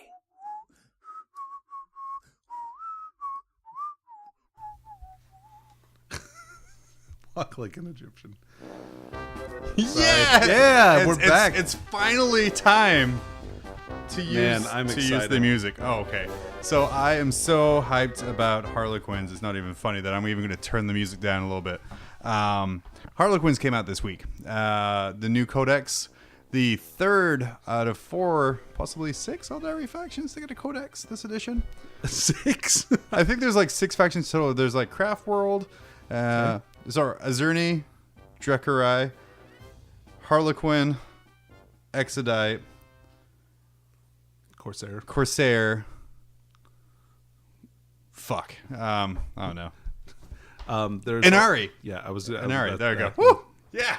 Got it. Got him. Yeah. So, but this is kind of like the third one after coming out like last edition in 7th edition with Finally having their own book. which was like, I remember it came out at the time and I'm like, man, those models look really cool.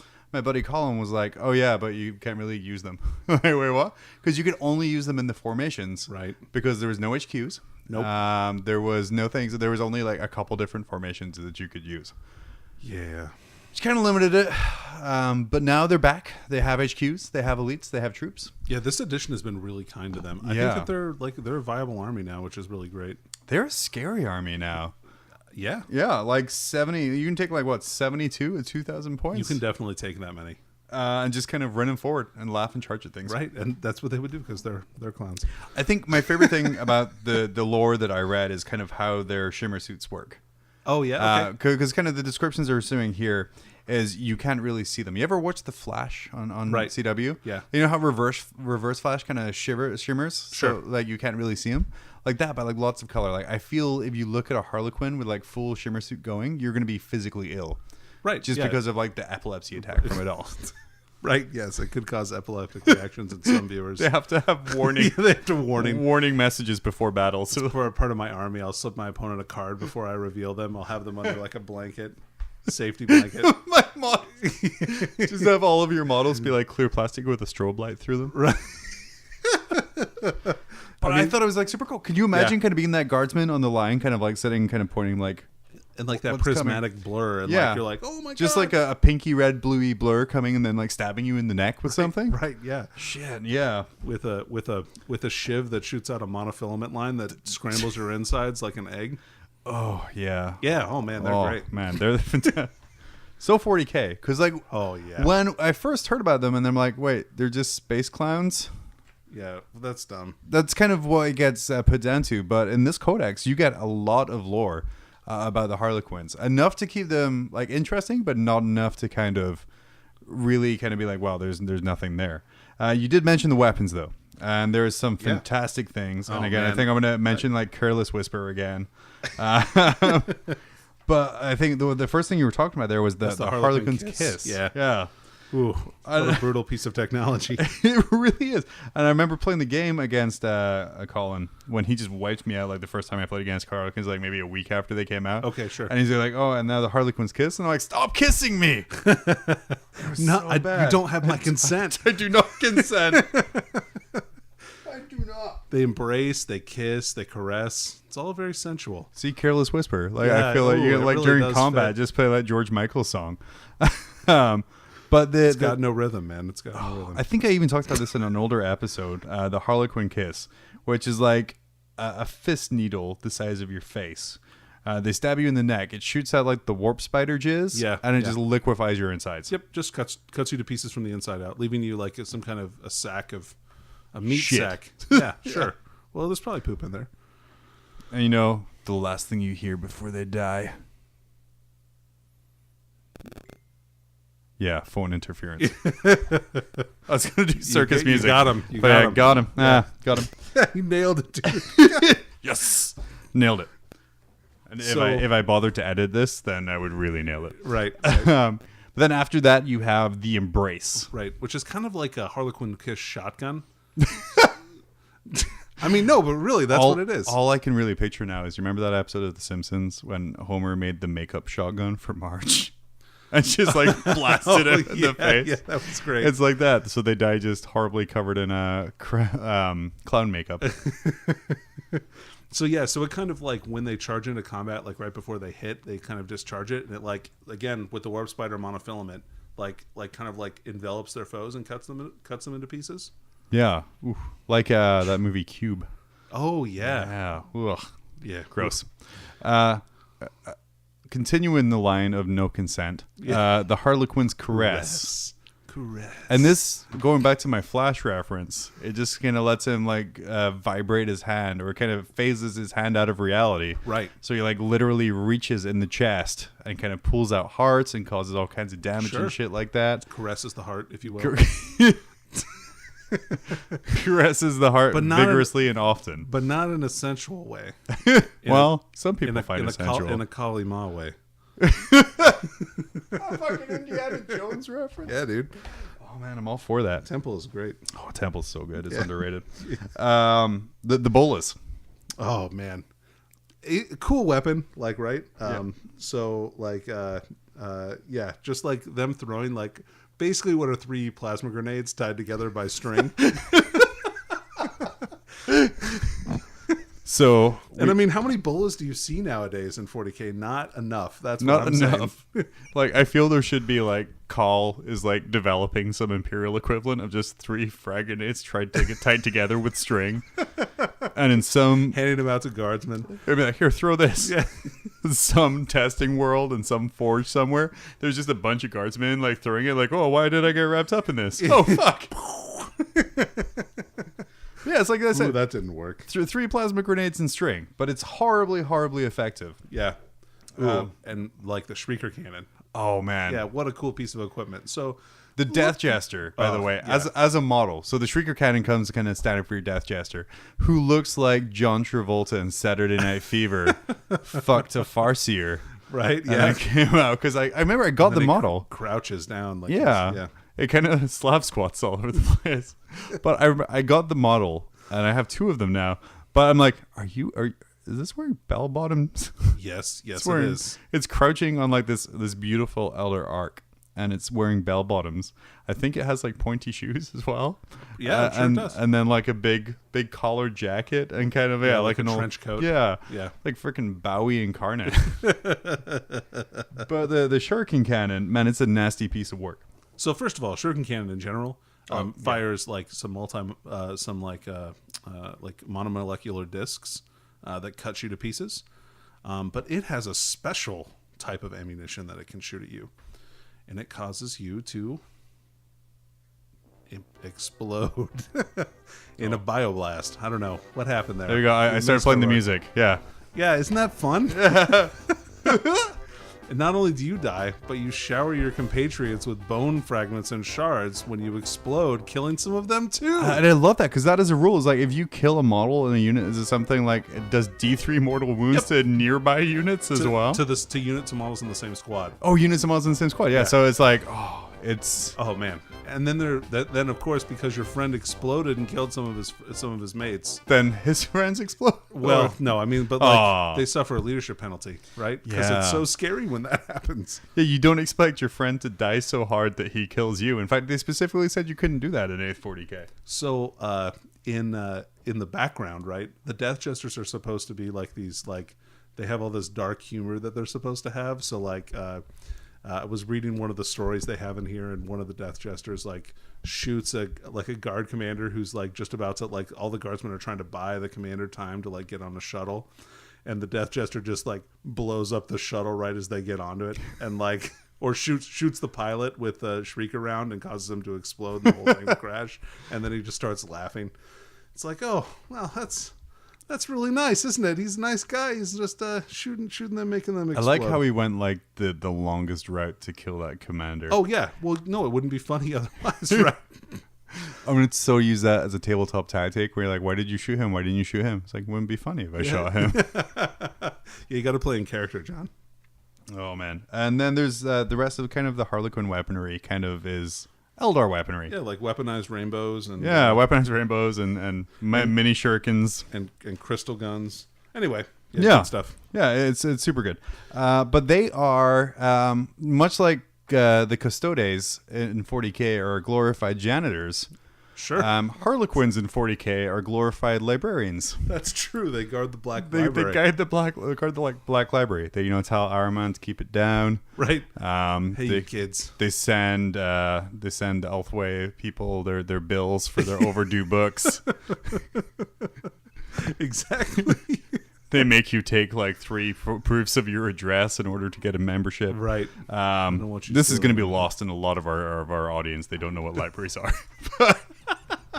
The Black Library's been around for a long time. In the lore, I think probably since day one. It's like the Eldars. It's been in the webway. It's the repository for all of their information that they collected over the course of their entire empire. Right, which for Eldari is millions upon millions of years of information. So if they know everything about anyone, and there's a lot of people trying to get in there and kind of use that information for their own good. The aforementioned Ahriman has been trying to get in there for tens of thousands of years almost. And now that the lore has progressed, he has. Yeah. So he actually stole some books out of there. So who knows what's going to happen with that? That's super cool. He's going to get a strongly worded letter from a Shadow Seer. You did not check these out. You were allowed a maximum of 0 books at a time, and you took 30. But yeah, but they are there, like I said, to protect not only the Black Library and this huge repository of Eldari knowledge, but also the webway. Well, yeah. Well, and you know what? So here's something interesting. Depending on what mask the Harlequin comes from, their priorities are going to be different, which is pretty cool. Huh. So you have some janitors. Yeah, you have some librarians, some janitors in the webway cleaning it up. Sure. right? Got to take out the riffraff. You have some contractor Harlequins kind of fixing Sure. up walls. And then things. you have some that are super progressive, like they go out. Those are the real entrepreneurs, if you will, going out because they hate chaos. Like their number one enemy is chaos. Like they will kill chaos in any possible opportunity. In general, that's just kind of the way they are. I mean, what with them almost wiping out their entire race? Right? Yeah. It turns out that makes you a little bitter. All it took was one fuck orgy.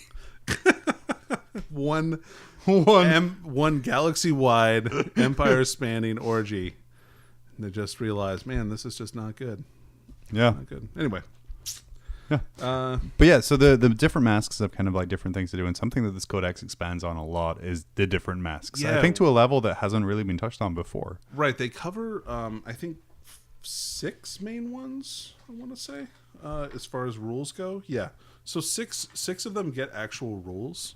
But then they also cover some other ones as well that don't get rules that you can just make up your own rules for, or use some of the rules that exist for the other masks. It looks like they cover like 4 extra ones, which is cool. I really like that. I enjoyed the different color schemes and stuff as well that they're giving really there. good. But yeah, there's ones who work with orcs. Yeah, I saw that. Yeah, they'll fight for anybody. Yeah, and then kind of betray them at the end, just when it's most comedically appropriate. Man, their sense of timing, just super good. Can you imagine like being an orc partnering with a Harlequin and just having some side you be like, he doesn't know what we're gonna do. Oh man, this is gonna be so funny. It was so funny when I make him blow up so hard he blows up his friends. Sure. Yeah. So like Midnight Sorrow hunts chaos like exclusively around the Eye of Terror, pretty much. Mm-hmm. Those are kind of like the baseline. Like those are the way GW has all their Harlequins painted up for the most part. So kind of like your Ultramarines of the Harlequin Empire. Yeah. And then they have the Veiled Path, which are tricksters. Like nobody knows a lot about them. And okay, here's another thing that I like about the way that they wrote the fluff for these guys. They kind of give some explanation of what they do, but they don't really tell you all the time why they do it. Like it says here, the Veiled Path. They told Prince Uriel to actually take the Spear of Twilight. Yeah, therefore kind of fucking him over pretty hardcore. And those are the ones that helped to revive Gulliman. Yeah, and they guided Call through the webway to get him there. Right. But it was like, it doesn't tell you why, and it just seems to be that there's like, you're waiting for the punchline. You're like, okay, right. You did this, but why? Yeah. But why? Why are you doing like, this? It's funny because whenever Gulliman's pedometer reaches like 10 million steps, he just explodes. or just it is like, what did you do? Or he becomes an Eldar or something. Yeah. Yeah, he just starts growing like friggin' it says like the Santa Claus. He starts turning into a new Eldar. Santa Claus reference? I mean, come on, man. I did. That's pretty good. It's seasonal too. That's a Tim Allen movie. So good though. No, it's not. It's the best one. But now I really want to live in a It's world. not as good as Jingle All the Way. Oh, well, nothing is. But I want to live in a world where there's a 40K book where Gulliman is slowly turning into a Eldar or an Eldari, and is treated in the same way that Tim Allen treats turning into Santa. Like it helps him reconnect with his son Marnius Kalgar. Oh man, yeah, that would be a great father-son. Father-son team up. Yeah, excellent. Oh, so good. Or maybe like, why aren't you employed at Hollywood? Or like Rebuke Gurliman is going there and he has to find his son Marnius Kalgar the best intercessors. But everyone else is taking them all, so he has to keep trying to find more. And he's like, I want these reinforcements. So he has to jump through all these hoops. Jump through all his hoops. He has to fight against like Lehman Russ, who wants the same intercessors for the space wolves. He's like, why are you a giant wolf now? Right, yeah, what is going on? Man, I would watch that movie. Yeah, dude, we got to sit down and write out some scripts. I think I feel like we're onto something here. Yeah. We also need to do some Warhammer Adventures. The side part there. Yeah, totally. Frozen Stars. Tell me about Frozen Stars. So the Frozen Stars are like hyper violent. So they think that like the art of killing is super funny. So they just go around and they try and cause as much damage as they possibly can. They also, I like this part about them. They also think that the Yanari are a joke and that Yneid is not a god. So they're like, you guys are idiots. Like, I don't know why you would think that. Like, that's a stupid thing to think. They're like, wait, what? Right. Huh? So I also like that they describe it as the reckless expansionism of the Tau Empire. yeah, exactly. Like it's almost like you have like a little barking dog in the corner that started to kind of move out more, and it's like, what the fuck are you doing? Yeah, get out of here. Get out of here. You left this entire site unguarded now. Just punt him. And then we have the very Christmassy themed color scheme of the green and red Dreaming Shadow.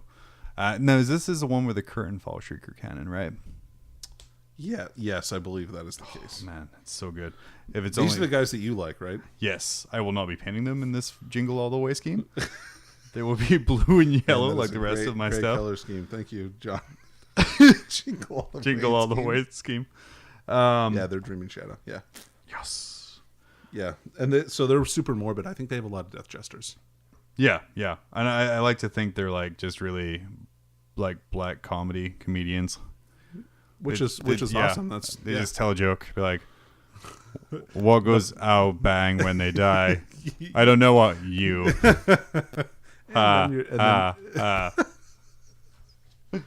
Why is that cracking me up? I don't even know. It shouldn't. Because it's not funny. Yeah. The Saurian Spite are all about transport. So they like one of the masks that the Harlequins do, and this is what they kind of one of the forms that they do. So every time Harlequins go to war, they use a different kind of form for like performance. So the whole battle is a performance to them. So they're like recreating one of the Eldar myths or something like that. So the Saurian Spite takes the idea of like never touching the ground to the extreme. So their whole deal is like when they attack, like they jump out of transports on top of the enemy and like break their necks and like stab them in the face, and then jump back onto their transport as it flies by. So they're like on the shoulders of the enemies. I really want, because I forgot that it was all like a performance to them, and they mentioned that in Gathering Storm too about how it was all choreographed and things. What I really want to see is like a Harlequin raising up his kiss and getting ready to deliver the final blow to the enemy warlord, and then be like, line. You stab him in the neck. Oh, okay, yeah. Stab him in the neck. Oh man, that just reminds me of Deadpool 2 that we watched. they had a line like that. Oh man, that was great. Anyway, you should watch that movie. No, I did. Yeah, everyone should watch that movie. No, that's sorry. That's what yeah. that was my intent there. Everybody. Okay, everyone should watch Deadpool 2. So Silent Shroud, they're like the mimes of the Harlequin world. Yeah. So back in the day, Harlequins had like crappier Harlequins called mimes. Really? It's like another troop choice. So you had the Harlequin troopers. Troopers, TROUPES, or RES. And then they had mimes, which were like less good Harlequins. They like were inductees, so they couldn't talk or like do anything else. Mm-hmm. And so it's interesting to see that like maybe they do like there is like some mimes back in like kind of the fluff. With these guys. And the picture on the page there is like super fucking creepy. Yeah. Oh man, that mask, that Harlequin mask is. Really and like creepy. I said, they're kind of the stealth assault troops here, and it describes how they leave their victims like white haired and in terror, like they show up like the clown from It and just kind of murder things and go. And of all the different, I know we're not talking about rules quite yet, but sure, like the Silent Shroud probably work the best with all the other Eldar factions because you can combine like to make this ridiculously cool leadership bomb army with them. So I've been looking at Dark Eldar. I think you can do some really cool stuff with that. I want to do my army of, I do 1 wound, 13 of your unit is dead now, plus D6. The best. Make sure it's a Death Jester that shoots him and kills that one guy. Yeah. Anyway, Dance Without End. I love all of these names. It sounds like a really shitty progressive rock album. Yeah, so the Dance Without End, these guys live in the webway, and so they're kind of the janitors that we were talking about. So they are like zealous in their guarding of the webway. And it's an even harder job now because since the Malatorum, the Rift came in, that really fucked up the webway too. And that's something they mention in the book, that now everything is getting in. Because all of a sudden there's like giant holes in the webway where real space used to be. Sure. And like that happened. I know that in the Fabius Bio books that have come out, like he talks about him, he's like got a whole map of the webway now that he uses to get from place to place, which is pretty cool. So yeah, seems like they're letting everybody any kind of riff raff into the webway. So The Dance with End have really got a big job ahead of them. I'm a big fan of the Twisted Path. These are the guys I was talking about earlier who kind of, they work with orcs and Xenos and all that other kind of things. Yeah, these guys.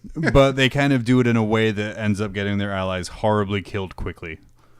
They kind of use them as shields. Like, kind of like, I can imagine like the troops sitting there being like, oh man, I bet you guys couldn't run at that army as fast as you can. And the orcs being like, fuck you, we can do that. Yeah. I will do that now. Right. And did you see too that they hypnotize the allies too? Like so that they'll like jump in front of them and stuff like that.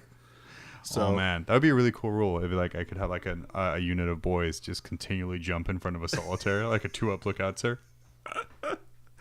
Oh, you say that, but then I think about the rules involved in there, and I'm like, no, I don't want. No, that to I just happen. want a 35 wound solitaire.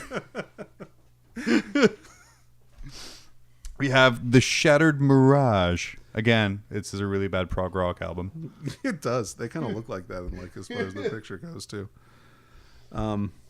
So I actually don't remember these guys too much myself. It looks like they're like fate. Like they've accepted that their race is going to die, and they kind of just that makes their name make sense actually too. That's an interesting take on it. Kind of like a dark, like kind of emo look on the Eldar. Yeah, there's nothing we can do. So I guess we'll just fight, die Right. sooner. We'll like make like a play about it. It's a one-man show. It's a 5-hour performance of just a one-man show. Oh God, it's the worst. It's like community theater. Life is bad. Life is the worst. Oh my God. Oh man, like full on.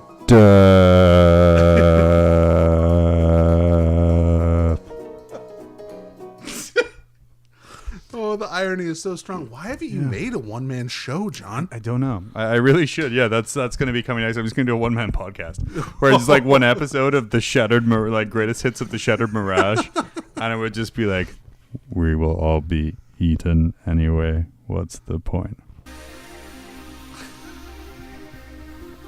Oh my God. There is no afterlife. We're appetizers upon the gods. Oh, Jesus. Have you been practicing this? No. Oh, See, this is occasionally I'm pretty funny. It's the weirdest damn thing. Yeah, no, I had no idea. It only took me 76 episodes to get there, but we're here. Speaking of mirth, the Reaper's Mirth, my favorite Blue Oyster Cult song. That's just oh man, okay. They're just they're super cruel. They kill people in like terrible ways just because, again, like I think it's funny. I don't think these guys they're different from the Frozen Stars in that I don't think that they necessarily do it through close combat all the time. It says that they have a higher proportion of Dark Reapers compared to other masks. Which makes sense because that could be funny, I guess. They tend to do something in extremes. They tend to do genocide rather than simple murder. Oh yeah, okay. So these are the guys too that have like unleashed some of the super powerful like Eldar weapons from the fall on their opponents because like it's funny. Yeah, why not explode the sun in a solar system? That'd be cool. Got him. So that's kind of some of the masks there. What would you say is your favorite kind of unit from the Harlequin Codex? I mean, there's a few now. I mean, we have our Death Jester Solitaires. They have the Void Weavers, Star Weavers, Sky Weavers, Basket Weavers. Sure. Shadow Seers. Yeah. So as far as like my favorite unit from like a fluff perspective or from a gameplay perspective, or like it doesn't matter? Doesn't matter. Okay. So I'm going to break this up into two. From a fluff perspective, I think I like the Shadow Seer the most. I like the way that they kind of guide the warband, and I like the look of the model quite a bit. But I more like the look of the Solitaire. The Solitaire from the gameplay and like the actually way it looks on the table is like the coolest model in the range. Yeah, I'm a huge fan of the Solitaire. I love that you can't give it a Warlord trait. I love that it's just like gameplay wise, it's very fluffy. Oh yeah, and it totally fits the way that it should be. Lethal. Oh my God! It moves 12 inches a turn. You can get it within 9 inches turn one. Right. It's a disgustingly powerful model. This is sweet and vulnerable, but in the game side as well, or the fluff side as well, it's a really interesting backstory on Totally. it too. Yeah, I mean, they traditionally play the part of... They're the only member of the mask that plays the part of Slaanesh. So typically each mask only has one solitaire. And I kind of liken them to like an Eldar assassin. So like how Imperial Assassins were in the day, like when they had super high stats and everything else, like the solitaire is the Eldar assassin. The sucky thing for the solitaire though is because he plays Slaanesh, he puts his soul out there. So when he dies, he is almost certainly going to be ripped apart by Slaanesh. Because he breaks his spirit stone, right? He doesn't have one. He does not have one. So, and he's not protected by the Laughing God like the other Harlequins are. Yeah, because he's playing a dick. Right. Well, I mean, yeah, the enemy of Circus or whatever. I love the jet bikes. The little tandem two-person jet bikes. They're so cool. The guy hanging off the back on like the little handle that he's holding on. Yeah, with his little string of grenades around there. It's a great range, and I think it benefits a lot by being kind of a fully fleshed out range now, which is weird because there's no new models. No. It's all the same models as before. Right. Just kind of moving stuff around a couple of slots really helped out. Like a Shadow Seer should never have been an elite choice. No, it should have always been an HQ. And the addition of a Troop Master, just stupid things like that. But it makes it a really nice kind of fleshed out army. And the way the stratagems and the rules work means it's a pretty lethal army. Oh my god. I remember when we first started talking about it, I'm like, yeah, I'm going to use these 4 Harlequin guys because they look pretty bad. And then you're like, okay, but what if you just took 72 just regular Harlequin troops, and then just turn 1 charged everything? I mean, yeah, you could definitely have done that. Yeah, which is frightening. Yeah, they're a frightening standalone army. And I think it goes along to what we were talking about, like I think last time, about kind of there's no real codex creep, but there is. Where like every codex that's coming out is a legitimate threat in its own right. Which is the way that it should be. Like every codex should be something that people should be afraid to face units out of.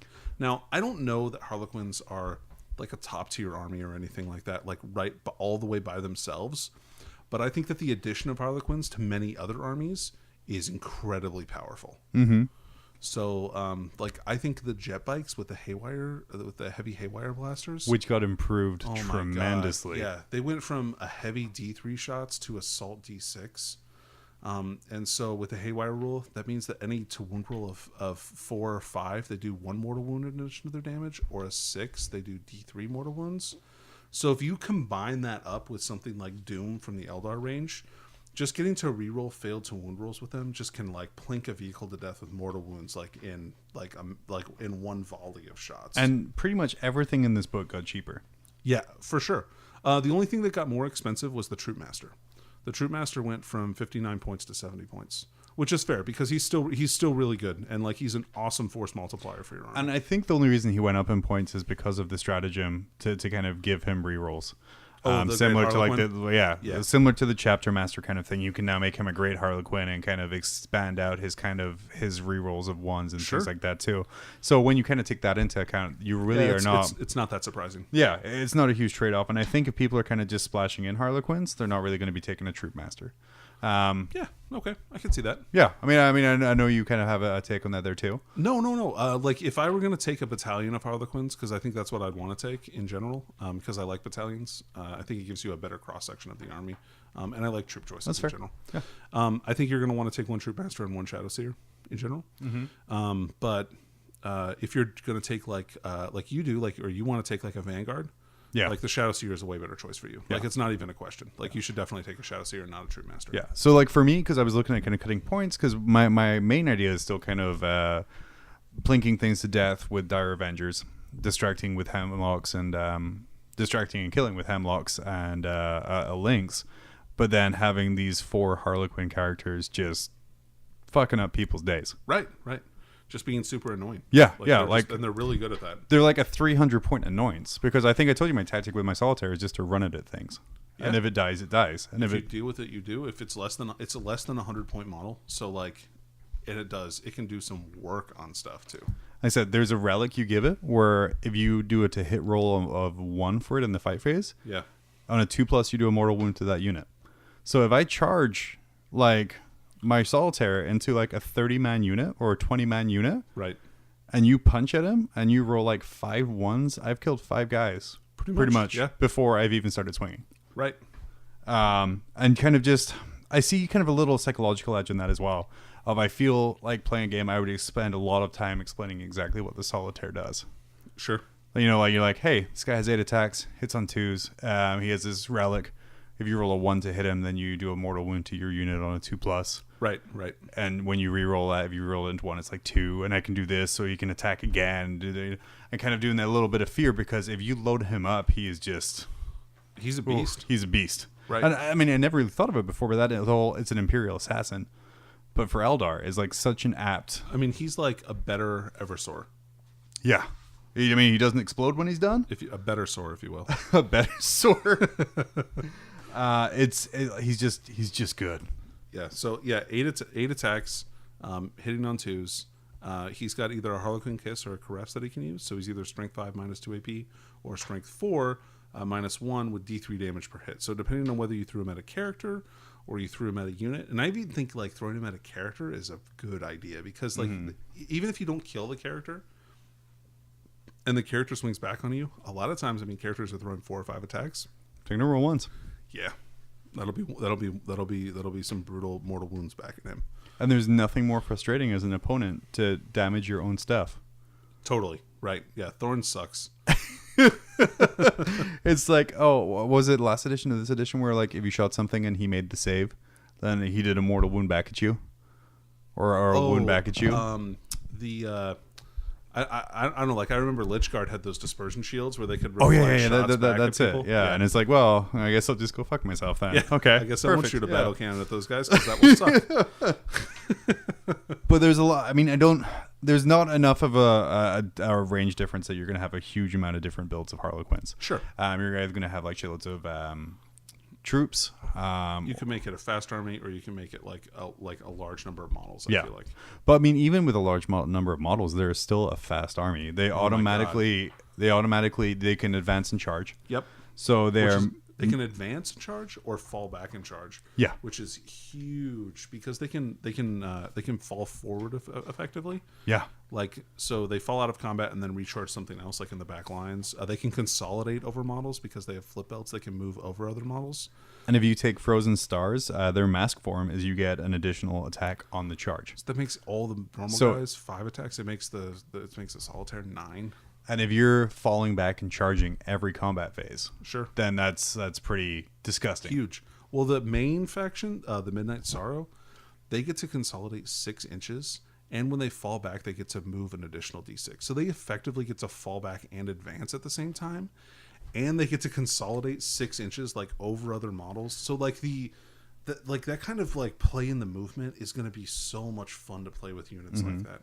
So if your base Harlequin moves 7, you say 8, and then you say advance 4. Sure. Roughly. And then say you charge 8 or 7. Sure. And then you wipe out whatever lucky thing you're like seeing. Well, because you're probably going to be able to hop over them 6 inches because you consolidate first. Oh, so you're consolidating 6 inches. So 8, 4, 8, 6, and then you wipe them out, and then you consolidate another 2d6 inches. No, you'll just get another 3. Just another 3. Yeah. So like 3. So that's in one turn. You're doing like 27 inches of movement, and that's from a unit that has no buffs. So there's psychic powers that let you move and advance, and again, is one of them. You can spend a command point to auto advance 6. Which is really good with Harlequins. And the Twilight Pathways, it's only warp charge 6, right? Which is really low for a psychic power. Yeah, for a move again psychic power, that's an incredibly powerful. That's an incredibly powerful power. One of my favorite psychic powers for the army, it's very situational, but Mirror of Minds is such a good troll power. Is that the dice off power? Yeah, so what happens is both players roll a dice. If the Harlequin player roll is equal to or higher than the opponent's, the target suffers a mortal wound, and you repeat until the target's destroyed or they roll higher. That's awesome. Could you imagine being on that end of not being able to beat their dice roll and watching your unit slowly just die? Yeah, that would be pretty brutal. Could you casting I that? love it, though. Casting that on a Warlord Titan. Oh man, Just doing it like, just doing like 50 times or 50 whatever. times or 70 times in a row. Just off of this one shitty second compile. Like I said, it's Warp Shore 7. And the chance of you beating or equaling and beating them every time is not 50 times out of 50. But for the sheer troll value of it, it's hilarious. It's super trolly, yeah.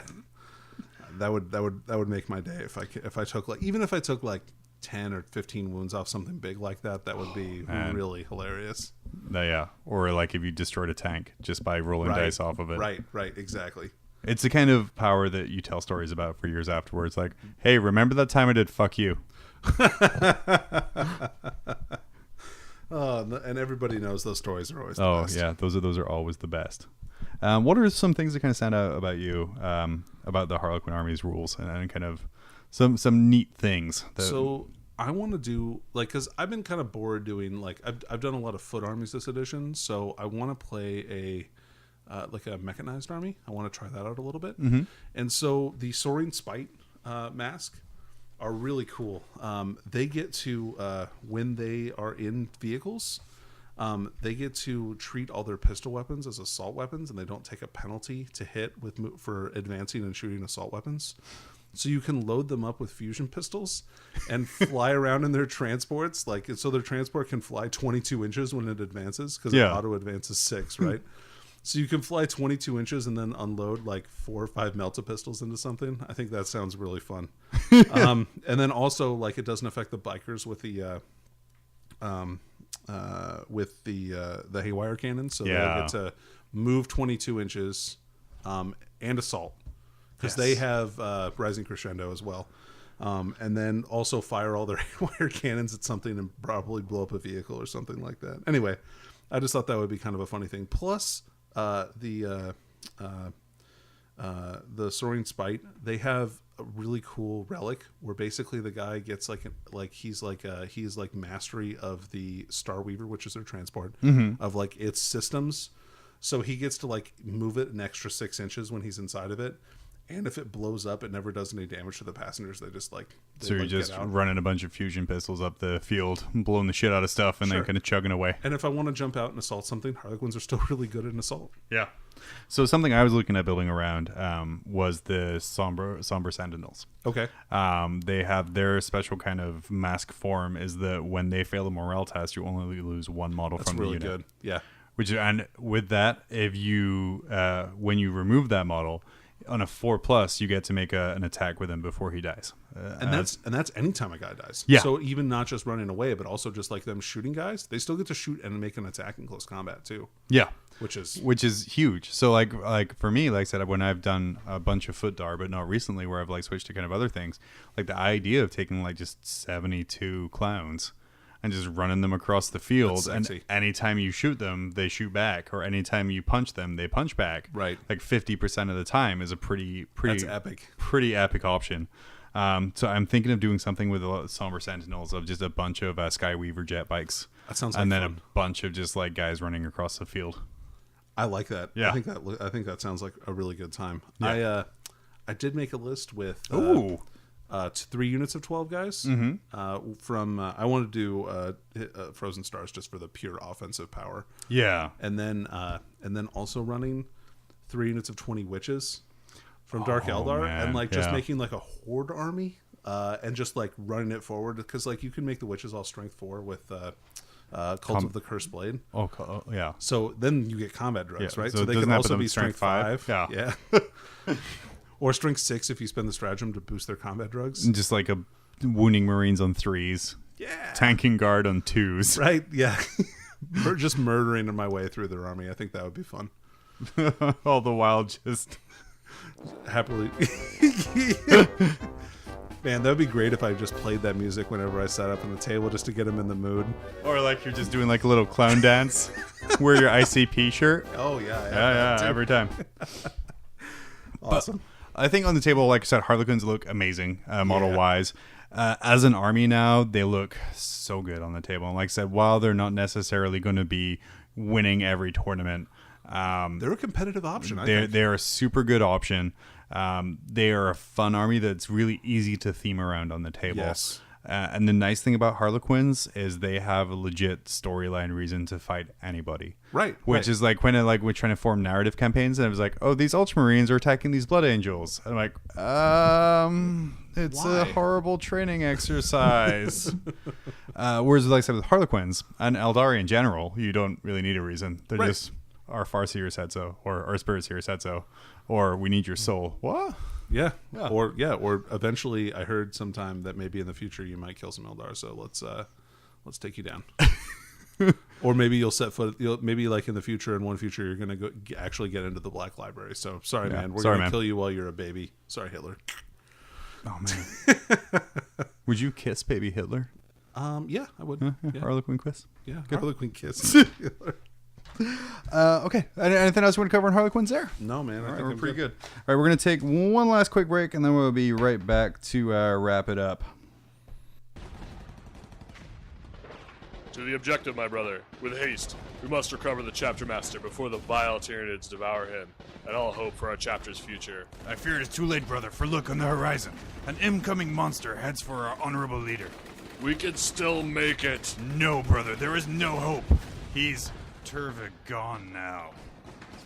God damn it, Dave. Oh, man, and we're back. So just kind of wrapping up a little here.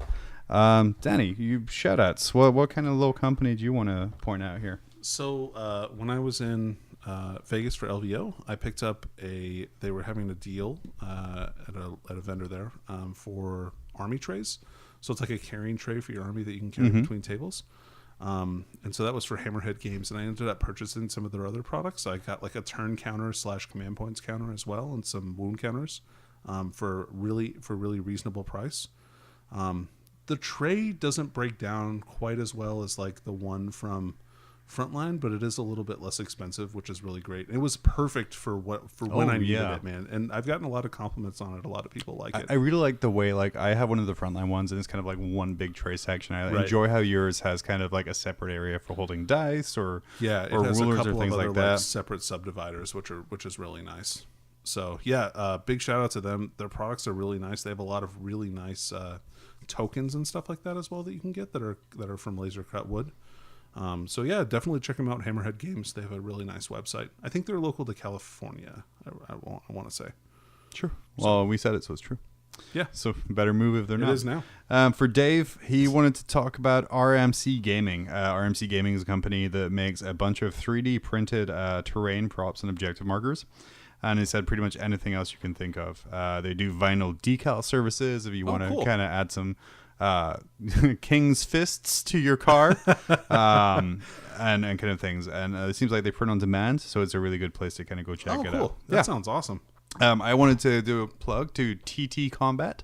There's a company out in England who does laser cut terrain and also kind of some resin features. A couple years ago, we actually, Danny, did a 30K battle. Yeah. Where it was like 4-player versus 4-player, and it was like 30,000 points or something stupid like that. That was great. We had to defend the Imperial Throne, which was a toilet. Yeah. So those toilets I got from TT Combat. Oh, cool. Yeah. I still have that. So what I did as part of that is I made every player a Legion themed toilet, like a porta potty, and it's a perfect scale for a Space Marine. It is. Yeah. They can totally use that. If they had buttholes, which I don't think they do. Yeah, they just sew them shut. Yeah, they just sew them shut. It's the thing to do. But it's a great company. They do. It's like reverse human centipede. They have all kinds of terrain. They have a really sweet like kind of monorail setup. They have some that's cool. Cranes, like a giant crane that I want to kind of do a stock card and everything around. A lot of great stuff on there. Such a cool table to see. Oh yeah, like an industrial yard. Yeah, like a bunch of containers and stuff. A table I've always wanted to make would be like the end of RoboCop when they go to the old abandoned refinery. Like that's what I wanted to make. Like, and it's all like big buildings and there's like the toxic sludge swamp. Yeah. The different levels. Yeah, that's my dream. That's awesome. That would be a cool table. Yeah, but I haven't made it yet. But yeah, that's about it. So yeah, for Mob Rules, I guess follow me on Twitter at MobRulesJohn. Follow Dave on Twitter at AlphaDevilNAK. Be sure to subscribe to our Mob Rules YouTube channel and watch Dave's quality content that he puts out here. We can say that because he's not here. Yeah. And we don't need to kind of keep his head low. Yeah. We can boost him a little bit. And then also follow us on Facebook at the Mob Rules Facebook page, where we need to start posting content daily. Yeah. Well, I need to, yeah. Well, I can help. Yeah. Yeah, damn it, Danny. I know I'm the worst. Oh, how dare you. But yeah, so for, I guess, episode 77 of Mob Rules, I've been John. I've been Dave. Oh, fuck you, Dave. Yeah, Dave, you're the worst. Get out of here. I've been Danny. We'll see you next time. Yep.